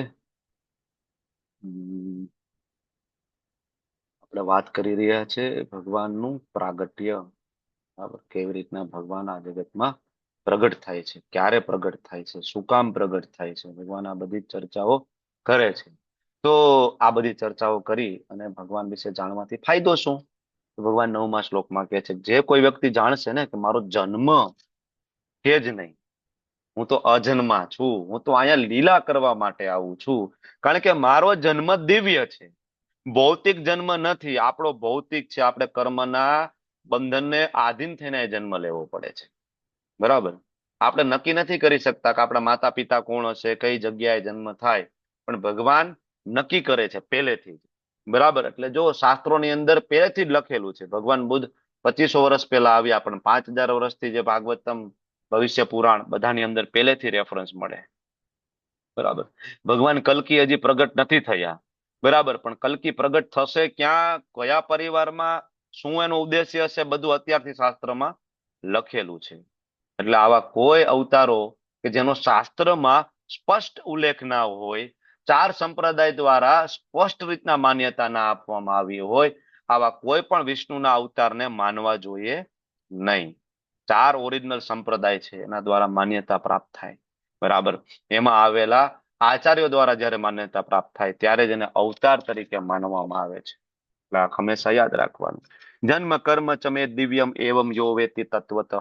કોઈ જાણી લેશે કે મારો જન્મ દિવ્ય છે, મારું કર્મ દિવ્ય છે, તમે સમજો હું અહીંયા આવું છું કૃષ્ણ તરીકે, તો ઘણા બધાને એમ થાય કરે ભગવાનને કર્મના ફળ ભોગવવા પડે. બરાબર, એને મથુરાની જેલમાં જન્મ થયો, માતા પિતાથી વિરહ થઈ ગયો. બરાબર, પાલક માતા પાસે રહેવું પડ્યું, જેને જન્મ આપ્યો એ માતાથી તો દૂર થઈ ગયા. વ્રજમાં કેટલા બિચારા હેરાન થયા, કેટલા રાક્ષસોએ આવ્યા, હેરાન કર્યા, પછી વ્રજે છોડવું પડ્યું. રાધારાણી સાથે પ્રેમ થયો, એ એને મળ્યા નહીં, કેટલું બધું દુઃખ પડ્યું. રામચંદ્રજીના જીવનમાં કેટલું દુઃખ પડ્યું બિચારાને. બીજા દિવસે રાજ્યાભિષેક થવાનો હતો, પણ વનમાં જતા રહ્યા. આવી જે વાતો કરતા હોય તો સમજવું કે જે આપણે શાસ્ત્ર સમજ્યા નથી. કારણ કે ભગવાનનો જન્મ અને કર્મ બે ભૌતિક નથી, દિવ્ય છે. બરાબર, આપણે એક્ઝામ્પલ લેતા હોય કે તિહાડ જેલમાં પ્રાઇમ મિનિસ્ટર વિઝિટ કરતા હોય. બરાબર, તો ત્યાં ગુંડા હોય, એ બધાને એમ જ થાય, પ્રાઇમ મિનિસ્ટર સિવિલ ડ્રેસમાં ગયા હોય એકલા, તો ત્યાં ગુંડા તત્વને એમ જ થાય ને કે જો આપણે 420 અને આ 420, આપણે ટપોરી ના ટપોરી, જો આવ્યા આપણા ભેગા જેલમાં. એને ખબર નથી પ્રાઇમ મિનિસ્ટર જોવા આવ્યા છે, વિઝિટ કરવા માટે. પ્રેસિડેન્ટ વિઝિટ કરે કે કોઈ સુધરે છે ભાઈ આમાંથી, કોઈને એવું થાય છે કે ભાઈ આ ખોટું કર્યું છે, ગિલ્ટી થાય છે કોઈને આમાંથી, તો જેલર રિપોર્ટ આપે ને. બરાબર, એમ ભગવાન કૃષ્ણ રામ નરસિંહ વરાહ તરીકે અહીં પ્રગટ થાય. બરાબર, અને જોવે કોઈ સુધરે છે, કોઈ મારી આ દિવ્ય લીલાઓને વાંચે છે, સમજવાની કોશિશ કરે છે કે મારો જન્મ ને કર્મ દિવ્ય છે, એને તત્વતઃ ડિટેલમાં જાણવાની કોશિશ કરે છે. બરાબર, તો આચાર્યો રેફરન્સ સામે રિકમેન્ડેશન આપે કે હા આટલા લોકો છે. બરાબર, તો ત્યારે ભગવાન શું કહે, તો એનું ત્યક્તા દેહમ પુનર્જન્મ, એનું જયારે શરીર છૂટે એને ફરીથી આ જન્મ આપવાનો નહીં. ક્યાં મોકલવાના, તો કે મામ, મારી પાસે મોકલી દેજો. ભગવાન એટલા માટે આવે, ભગવાન અહીંથી જીવોને મુક્ત કરવા માટે આવે છે. ઘણા બધા લોકો મૂર્ખ છે, એવું માની લે કે ભગવાન પોતે અહીંયા આવીને બંધાઈ જાય છે. અરે બંધાઈ ગયેલા નથી, એ મુક્ત છે, આપણને મુક્ત કરવા માટે આવે છે. પ્રભુપાદ સરસ સમજાવે. બરાબર, કે ભગવાન અહીંયા આવીને માયામાં પડી જતા હોય તો માયા મોટી કે ભગવાન મોટા? માયાવાદીનું આ પ્રશ્નનો જવાબ માયાવાદી પોતે આજ સુધી આપી શક્યા નથી. આ પ્રશ્નના જવાબમાં આપણા આચાર્યો હંમેશા માયાવાદીઓને હરાવે. માયાવાદીનું એવું છે કે ભગવાન તો નિરાકાર છે, બરાબર, એનો કોઈ આકાર નથી. રામ નરસિંહ તરીકે નિરાકારમાંથી અહીંયા આવે અને અહીંયા આવીને માયામાં પડી જાય ને ભૂલી જાય કે ભગવાન છે, બરાબર. તો વૈષ્ણવ આચાર્યો હંમેશા કહે, અચ્છા તો રામ નરસિંહ ભગવાન અહીંયા આવે ને માયામાં પડી જાય તો માયા મોટી કે ભગવાન મોટા? માયા મોટી કહેવાય ને, ભગવાનને બાંધી દીધા છે તો પછી ભગવાનની ભક્તિ કરે કે માયાની ભક્તિ કરવી જોઈએ? આનો જવાબ આજ સુધી નથી લોકોને, બરાબર.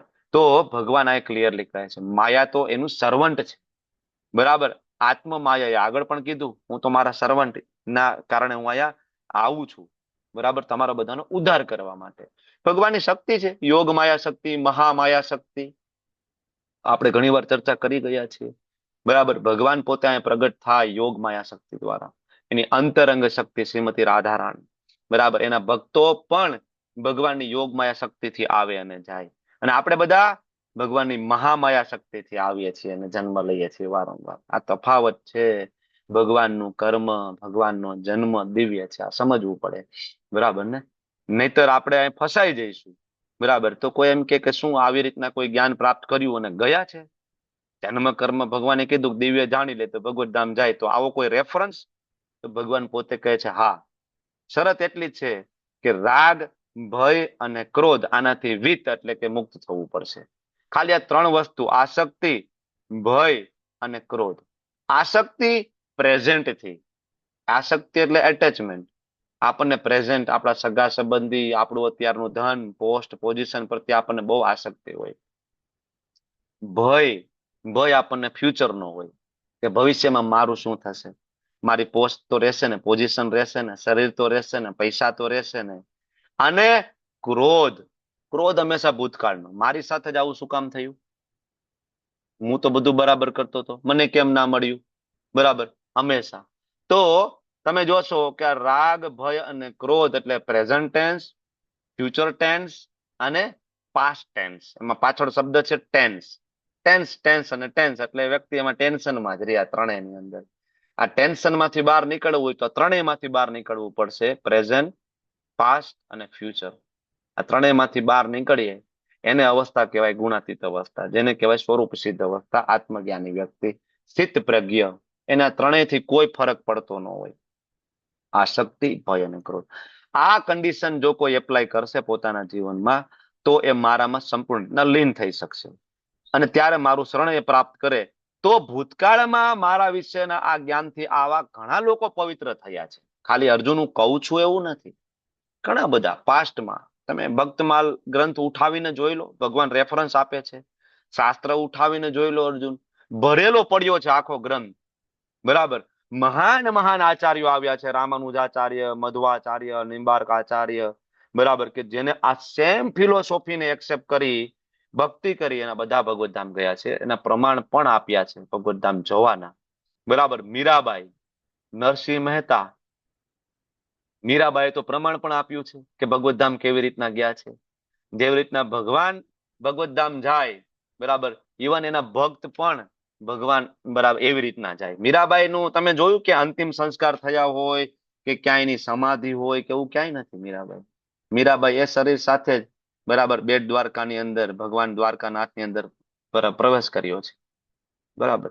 તો ઇવન ભક્ત પણ દિવ્ય કન્ડિશનને પ્રાપ્ત કરે છે જ્યારે એ ભગવાનની શુદ્ધ ભક્તિને પ્રાપ્ત કરે. જેવી રીતના ભગવાન દિવ્ય છે ને, એવી રીતના ભક્ત પણ દિવ્ય છે, બરાબર. મીરાબાઈના જીવન ચરિત્ર ઉપરથી આપણને ખ્યાલ આવે. તો ત્રણ વસ્તુ છે, રાગ, ભય અને ક્રોધ. આમાંથી બહાર નીકળવું જોઈએ. આ બહાર નીકળશું તો આપણે ભગવતધામ જઈ શકીશું. આ પેલો વિભાગ અહીંયા પૂરો થયો. બીજા વિભાગની અંદર ભગવાન 11 થી લઈને 15 શ્લોકની અંદર કહે છે કે જેટલા પણ રસ્તા છે ને, બરાબર, એ બધા રસ્તા અલ્ટિમેટલી મને પ્રાપ્ત કરવા માટેનો જરિયો છે. રસ્તા ઘણા બધા એમ માને કે રસ્તો છે સર્વોચ્ચ છે, તો ગોટા મારે છે. એટલે ભગવાન કે છે યે યથા મામ પ્રપદ્યન્તે મામ તામ તથૈવમ ભજામ્યહમ. કૃષ્ણ કેવી રીતના આદાન પ્રદાન કરે છે, બરાબર. જે લોકો ભગવાનનું શરણ ગ્રહણ કરે તો આપણે જોયું કે ભગવાન એને દિવ્ય પ્રેમ આપે છે, બરાબર. અને ભગવાનનું જો કોઈ શરણ ગ્રહણ ના કરે તો ભગવાન એ પ્રમાણે રેસિપ્રોકેટ કરે છે. જેવી તમારી ભક્તિ 10% હશે તો ભગવાન તમારી સાથે 10% આદાન પ્રદાન કરશે. તમારી 20% હશે તો 20% આદાન પ્રદાન કરશે. તમારી ભક્તિ 100% હશે તો ભગવાન તમારી સાથે 100% આદાન પ્રદાન કરશે. તમે ભગવાનને પૂર્ણ પુરુષોત્તમ માનતા હશો તો કૃષ્ણ એવી વ્યવસ્થા કરશે કે તમે એને વધારે ડિટેલમાં જાણી શકો. તમે એવું માનો કે ના ના કૃષ્ણ છે એ ભગવાન નથી, એ તો એક ઐતિહાસિક પુરુષ છે, તો ભગવાન કે કાંઈ વાંધો નહીં. એવા આસુરીની ટોળકીમાં આપણને મૂકી દે કે તમને એવું લાગે કે હું બહુ આધ્યાત્મિક છું. આ લોકોને એવું જ લાગતું હોય ને કે અમે બહુ આધ્યાત્મિક છે, સફેદ કપડાં પહેરીને ફરતા હોય, અમે કોઈ દી ખોટું નથી બોલતા, અમે કાળા બજારી નથી કરતા, બરાબર. એ લોકોને તો એવું જ લાગતું હોય ને કે અમે બધા બહુ મોટા સંત મહાત્મા છીએ, બરાબર. તો ભગવાન કે યે થા મામ પ્રપદ્યંતે, દીકરા તું મને નહીં માને પૂર્ણ પુરુષોત્તમ તરીકે અને તારી એવી ઈચ્છા છે કે હું ભગવાન નથી, તો ભગવાન કે તથાસ્તુ. તારી ઈચ્છામાં હું દખલગીરી કરીશ નહીં. કારણ કે ભગવાને ભગવદ્ ગીતામાં કહ્યું છે કે આપણને આપેલી જે સ્વતંત્ર ઈચ્છા, બરાબર, એમાં ભગવાન દખલગીરી કરતા નથી. આંશિક સ્વતંત્રતામાં ભગવાન દખલગીરી આપતા નથી. કોઈ એમ કે કૃષ્ણ પૂર્ણ પુરુષોત્તમ છે ભગવાન વ્યવસ્થા કરે. તમે લોકો એવી ઈચ્છા કરી કૃષ્ણને જાણવા છે તો ભગવાને આ વ્યવસ્થા ઊભી કરી છે નિઃશુલ્કપણે, બરાબર. આજે હું અહીંયા જસદણમાં બેઠો છું અને તમે લોકો ભારત દેશના અલગ અલગ ખૂણામાંથી લઈને ઘણા લોકો તો વિદેશથી પણ જોડાય છે આપણી સાથે, તો આખા પૃથ્વીના અલગ અલગ ખૂણામાંથી જોડાયા છે. આ વ્યવસ્થા કોણ કરે? સ્વયં ભગવાન કરે, કારણ કે તમે ઈચ્છા કરી છે. પણ તમે એવી ઈચ્છા કરો કે ના કૃષ્ણ પૂર્ણ પુરુષોત્તમ નથી, હું નથી માનતો, જો થોડાક દિવસ પછી તમારી પાસે એવી વ્યવસ્થા ઊભી થશે, એવા લોકોને તમને સંગ મળવા મળશે કે જ્યાં કૃષ્ણ ભગવાન નથી. આ ભગવાનની ઈચ્છા વગર કાંઈ ન થાય. ઇવન તમારે કોઈ કબરને પણ પૂજવી હોય ને, તો 9મા અધ્યાયમાં ભગવાન કહે છે કે ઇવન તમે કોઈ કબરમાં શ્રદ્ધા ધરાવતા હોય ને તો પણ એ શ્રદ્ધાને સ્થિર કરનારા કૃષ્ણ છે. શક્ય ના બને. તમારી ઈચ્છા ભગવાન પૂરી કરે, તથાસ્તુ. તને ઈચ્છા પડે એમ. એટલે કોઈ નિરાકારમાં માનતું હોય તો ભગવાન કે તથાસ્તુ, એવા ગ્રુપમાં ભેળવી દે છે. એટલે જેવી જેનો ભાવ, કોઈ ભગવાનને મિત્ર તરીકે માને, પુત્ર તરીકે માને, પ્રેમી તરીકે માને, પતિ તરીકે માને, ભગવાન કે હું એવી રીતના એની સાથે રેસિપ્રોકેટ કરું છું, ને કર્યું છે. નરસિંહ મહેતા સાથે, મીરાબાઈ સાથે, પ્રભુપાદજી સાથે, સનાતન ગોસ્વામી, રૂપ ગોસ્વામી, આપણા આખા આચાર્યગણ, આખી પરંપરા ભગવાન સાથે સાક્ષાત ડાયરેક્ટ વાત કરતી. એવી પરંપરાનો આપણે ભાગ છીએ. આપણે ખૂબ ગૌરવ થવું જોઈએ, બરાબર. રઘુનાથ દાસ ગોસ્વામી, રઘુનાથ ભટ્ટ ગોસ્વામી, આ બધા એવા સંતો મહંતો છે કે જેની રક્ષા કરવા માટે કૃષ્ણ લાકડી લઈને ઉભા રહેતા, સિંહથી રક્ષા, હિંસક પશુઓથી રક્ષા કરવા માટે. આ બધા એવા સંતો છે, બરાબર, કે તમે જોશો, તમે ચકલેશ્વર મહાદેવ જશો, ગિરી ગોવર્ધનની જયારે પરિક્રમા કરશો, માનસી ગંગા આવશે, બરાબર. જયારે તમે પરિક્રમા કરશો, માનસી ગંગાની બાજુનો રસ્તો જાય ત્યાં એક મંદિર આવશે, બરાબર. ચકલેશ્વર મહાદેવ તમે જાશો, એ જગ્યા એવી છે કે સનાતન ગોસ્વામી તપશ્ચર્યા કરતા હતા, મચ્છર એને કરડતા હતા, બરાબર. શિવજી પ્રગટ થાય છે, બરાબર. અને આજે પણ એ જગ્યા ઉપર એવું કહેવાય કે મચ્છરો નથી. સનાતન ગોસ્વામી જગ્યા છોડીને જતા હતા. તો એવી પરંપરાનો આપણે ભાગ છીએ કે જે પરંપરામાં સાક્ષાત મહાદેવ, સાક્ષાત ભગવાન કૃષ્ણ, શ્રીમતી રાધારાણી સાક્ષાત ભક્તોની સેવા કરવા માટે લલાયિત હતા. એવી પરંપરાનો આપણે ભાગ છીએ. બ્રહ્મ મધ્વ ગૌડીય વૈષ્ણવ પરંપરા. તમે લોકો ઈચ્છા કરી હશે તો આવી પરંપરાનો આજે આપણે ભાગ છીએ. ખૂબ સુકૃતિઓ હોય, ભગવાનની કૃપા હોય ત્યારે આ પ્રાપ્ત થાય છે, બરાબર. તો અહીં ભગવાન કહે છે ને કે જેવી રીતના મને તમે, બરાબર, રેસિપ્રોકેટ કરશો એ પ્રમાણે હું તમને રેસિપ્રોકેટ કરીશ. તમે જેવી રીતના મને માનશો એ પ્રમાણે, બરાબર. એટલે ઘણા બધા લોકો દેવી દેવતાઓની ઉપાસના કરે છે. શું કામ કરે છે? તો ભગવાન એનું એક કારણ આપે છે. કાંક્ષત કર્મણા સિદ્ધિ યજંત ઇહ દેવતા. કારણ કે બધાને સકામ કર્મોમાં સિદ્ધિ જોઈ છે, કોઈને મનુષ્ય જીવનનો અલ્ટિમેટ ઉદ્દેશ્ય ખબર જ નથી કે મારા જીવનનો ઉદ્દેશ્ય છે અથવા તો બ્રહ્મ જિજ્ઞાસા, હું કોણ છું, ભગવાન કોણ છે, અને સંબંધ હું કેવી રીતના એસ્ટાબ્લિશ કરું, આ કોઈને વિચાર આવતો નથી. બધાને જોઈએ રૂપિયા, પૈસા, ધન, સંપત્તિ. તો ભગવાન કે એના માટે મેં દેવી દેવતાઓ બનાવ્યા છે, બરાબર. દેવી દેવતાઓ પાસે જાઓ, એ તમને આપશે. એટલે તમને યાદ આવ્યું આગળ યજ્ઞ ચક્ર ભગવાને સમજાવ્યું હતું આની પહેલાના અધ્યાયમાં, એ એટલે ત્યાં યજ્ઞ ચક્ર આપણને ભણાવ્યું. ભગવાને પહેલા યજ્ઞ ચક્ર આપણને આપી દીધું, બરાબર. તો તમારી ઈચ્છા હોય, બરાબર, દેવી દેવતાઓને માનો, બરાબર. પણ ભગવાનને માનશો તો ભગવત ધામ જશો, દેવી દેવતાઓને માનશો તો ઉપરના સ્વર્ગલોકમાં જશો, બરાબર. ત્યાંથી પાછું તો આવવું જ પડશે. મોટા ભાગના લોકો દેવી દેવતાઓને માને છે, બરાબર, કારણ કે બધાને માનતાઓ પૂરી કરવી છે, બરાબર. પણ ભગવાન રાહ જોવે છે આપણી એકચ્યુઅલી, કે જલ્દીથી આપણે આની પાસે જાય. દેવી દેવતાઓ એકચ્યુઅલી છે ને માનતાઓ જલ્દી પૂરી કરી દે. ભગવાન થોડુંક વેઇટ કરાવે, કારણ કે ભગવાન એવું નથી ઈચ્છતા કે આપણે ભૌતિક વિષયોમાં ડૂબી જઈએ. ભગવાન એવું ઈચ્છે છે કે આપણે અહીંથી નીકળી જઈએ. એટલે જો આખી ભગવદ ગીતામાં ભગવાન કહે છે કે આ દુખાલયમ છે, આ જગત છે એ અશાશ્વત છે, આ પરમેનન્ટ નથી, તમે અહીંથી બહાર નીકળો. ભગવાન આવી સલાહ આપે છે, બરાબર ને, આખી ભગવદ ગીતામાં, કે તો ભાઈ તમે મુક્ત થઈ જાઓ, તમે મારા ધામમાં આવી જાઓ. પણ આપણે એમ કે મારે અહીંયા રહેવું છે ને મને રૂપિયા પૈસા આપો, તો ભગવાન વિચારે કે ભાઈ આને કઈ બહુ મતલબ નથી, બરાબર. આ હજી ભગવદ ગીતા બરાબર સમજી નથી શક્યો, બરાબર. હું આને બીજી વાર સમજાવું, તો ભગવાન બીજી વાર સમજાવે, ત્રીજી વાર સમજાવે, તો ભગવાન વેટ કરાવે થોડું. ભૌતિક વિષયો જલ્દીથી આપતા નથી. એનું એક્ઝામ્પલ હું તમને કહું કે શિયાળો હોય અને બાળકને શરદી થઈ હોય અને એને આઈસ્ક્રીમ ખાવો હોય, તો પપ્પા આગળ જાય, પપ્પા પપ્પા આઈસ્ક્રીમ લઈ દો. પપ્પા નો લઈ દે. બાળક રોવે તોય નો લઈ દે. તારું નાક બંધ થઈ ગયું છે, આટલી તારી તબિયત ખરાબ છે, તાવ આવ્યો, નહીં, પપ્પા નહીં લઈ દે, બરાબર. પણ બીજા કોઈ આગળ જશે, આઈસ્ક્રીમ લઈ દો, લઈ દેશે, શું ફેર પડે? હા, બળ બીમાર, શું વાંધો છે? એમ ભગવાન જે આપણા પપ્પા છે અને એને ખબર છે કે આપણો લાંબા ગાળાનો ફાયદો શું છે. એટલે ઘણી વખત ભૌતિક વસ્તુઓ ના આપે. એટલે ઘણી વખત લોકો સકામ કર્મમાં વધારે ડૂબે. કેડિયારો પૂરશે, વૃક્ષો વાવશે, કૂવો ખોદશે, દવાખાનું બનાવશે, વૃદ્ધાશ્રમ, અનાથ આશ્રમ, આ બધું કરશે. આ બધાની પાછળ કંઈક ને કંઈક હંમેશા વ્યક્તિની મનોકામના રહે છે. મનોકામના માટે જ વ્યક્તિ આ બધું કરતો હોય, બરાબર. એટલે એ લોકો દેવી દેવતાઓને પૂજતા હોય, બરાબર. પણ ભગવાન કૃષ્ણને એ વ્યક્તિ પૂજે કે જેને મનુષ્ય જીવનનો અલ્ટિમેટ ઉદ્દેશ્ય જોતો હોય. એ છે ભગવાનના ચરણ કમળમાં સેવા, બરાબર. તો આવા તો વિરલાવો હોય. ભગવાન 7મા અધ્યાયમાં પોતે જ કહે છે કે ભાઈ બધાને આ વસ્તુ મળે નહીં, બહુ વિરલાવો હોય, રેર હોય, બરાબર. તો તફાવત છે દેવતાઓ અને ભગવાન વચ્ચે. દેવતાઓ ભગવાનના આજ્ઞાકારી સેવકો છે, જે કેટલાય બધા છે, હજારો દેવતાઓ છે. પણ ભગવાન કૃષ્ણ એક છે. આપણે વિરાટ સ્વરૂપમાં આ સમજી ગયા છીએ, બરાબર. સૌથી ઉપર છે ભગવાન. અને દેવતાઓ ભગવાન દ્વારા બનાવવામાં આવ્યા છે.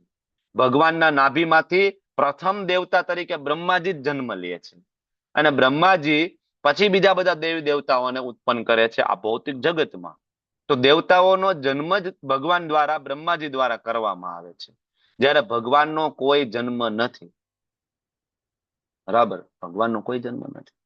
આખા બ્રહ્માંડનું જે અલ્ટિમેટ સંચાલન છે ભગવાનના હાથમાં છે, બરાબર. પણ ભગવાન પોતાની નીચે નાના નાના અધિકારોને મૂકે છે સંચાલન કરવા માટે, બરાબર. તો દેવતાઓ ભગવાનને આધીન છે.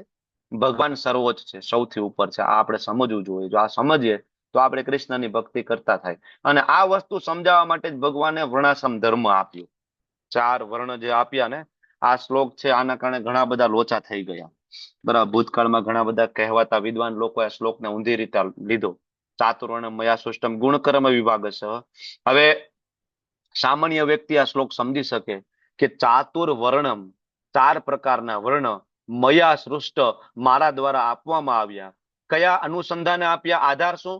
તો કે ગુણ કર્મ વિભાગશ. 4 વર્ણ કયા? બ્રાહ્મણ, ક્ષત્રિય, વૈશ્ય, શૂદ્ર. કઈ રીતના આપ્યા? તો કે એક તો બ્રાહ્મણના ગુણ હોવા જોઈએ, ક્ષત્રિયના એનામાં ગુણ હોવા જોઈએ, વૈશ્યનું એ કર્મ કરતો હોય, શૂદ્રનું કર્મ કરતો હોય, આ પ્રમાણે.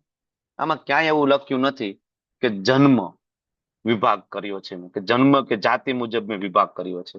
તો કહેવાતા વિદ્વાનોએ આગળ આ શ્લોકને ઊંધી રીતે લઈ અને સમાજની અંદર એવું પ્રચાર પ્રસાર કર્યો કે બ્રાહ્મણો અમે સર્વોચ્ચ છીએ અને બ્રાહ્મણ જન્મથી જ હોય, બરાબર. એટલે ઘણા લોકો કે બ્રાહ્મણ ગમે હોય તો પૂજનીય હોય. હા, શ્લોક પણ છે પદ્મ પુરાણની અંદર એવો એક, વાંધો નથી, બરાબર. પણ સમજવું પડે કે બ્રાહ્મણ કોને કહેવાય. સમો દમસ તપક શોચમ શાંતિ માર્જવમ એવો છે. 18મા અધ્યાયમાં શ્લોક પણ આપ્યો છે.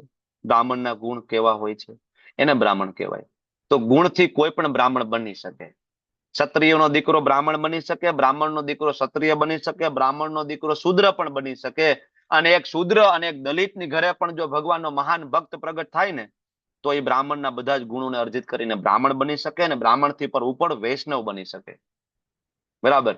એના માટે કોઈ બંધન નથી હોતું, બરાબર. આના કારણે ઘણા બધા કોન્ટ્રોવર્સી થઈ કે તમારા ભગવાને જાતિ વ્યવસ્થા આપી છે. આ જાતિ વ્યવસ્થા નથી.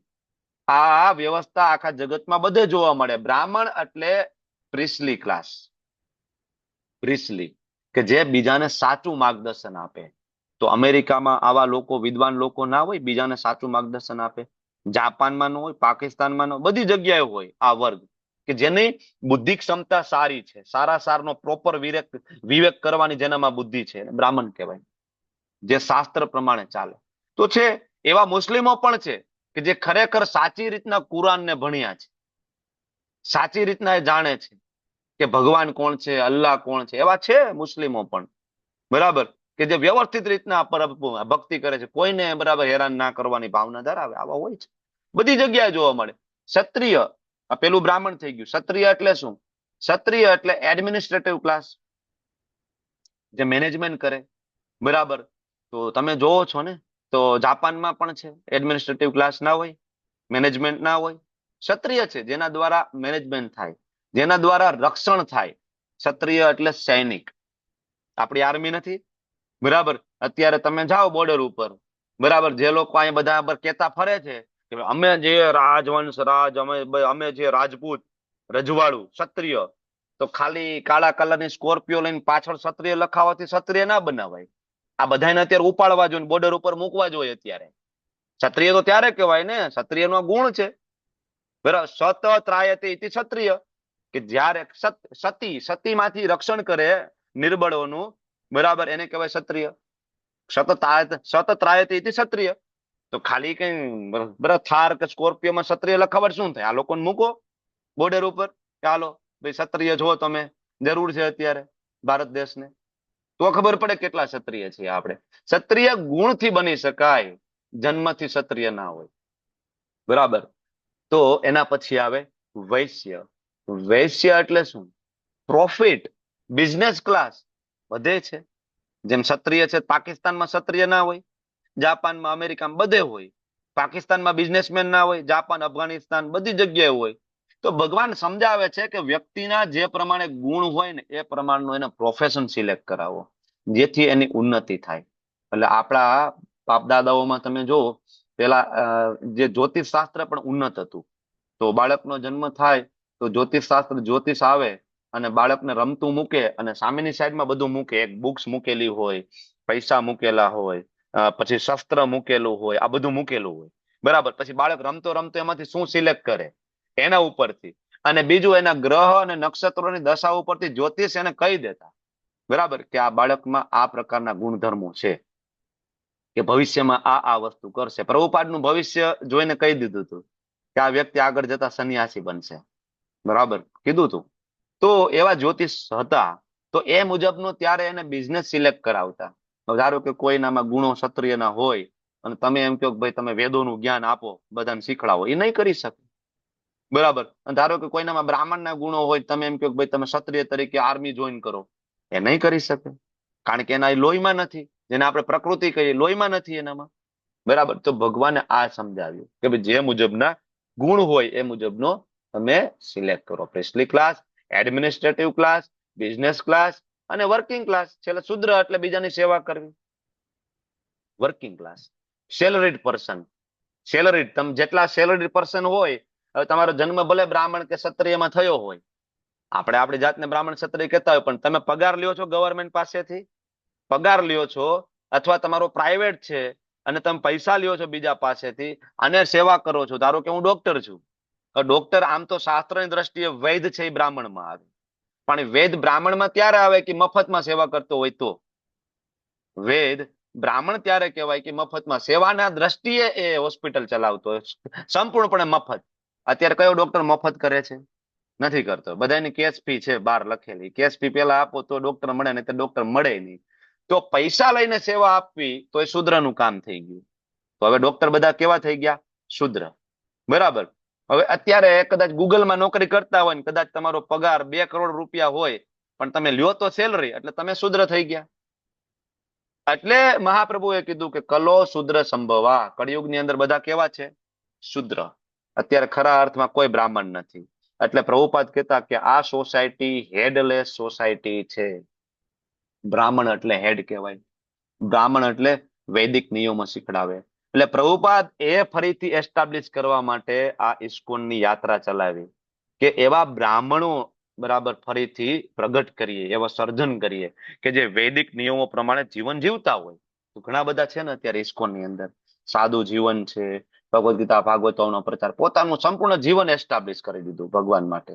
માથે શિખા હોય, જનેઉ ધારી હોય, તિલક કરતા હોય, બ્રહ્મ મુહૂર્તમાં ઉઠતા હોય, આચમન કરતા હોય, સેવા. બરાબર. બ્રાહ્મણિકલ ક્વોલિટીઝ પ્રભુપાદે બધા માટે ડેવલપ કરી. પ્રભુપાદ કે ઇવન આખા વિશ્વમાં 5% લોકો પણ કૃષ્ણ ભાવનામૃતને ગ્રહણ કરી લે ને, 100%, 5% લોકો, તો આ પૃથ્વીનો ઉદ્ધાર થઈ જાય. ખાલી 5% લોકો એવા જોઈએ કે 100% કૃષ્ણ ભાવનામૃત હોય. બરાબર. કારણ કે એનામાં એટલી પ્રચારની શક્તિ હોય કે બદલાવી નાખે. એટલે પ્રભુપાદ કહેતા કે તમે નાનું નાનું પાકિસ્તાન માટે લડો છો, પીઓકે માટે લડો છો, પણ મારો ગોલ કંઈક મોટો છે.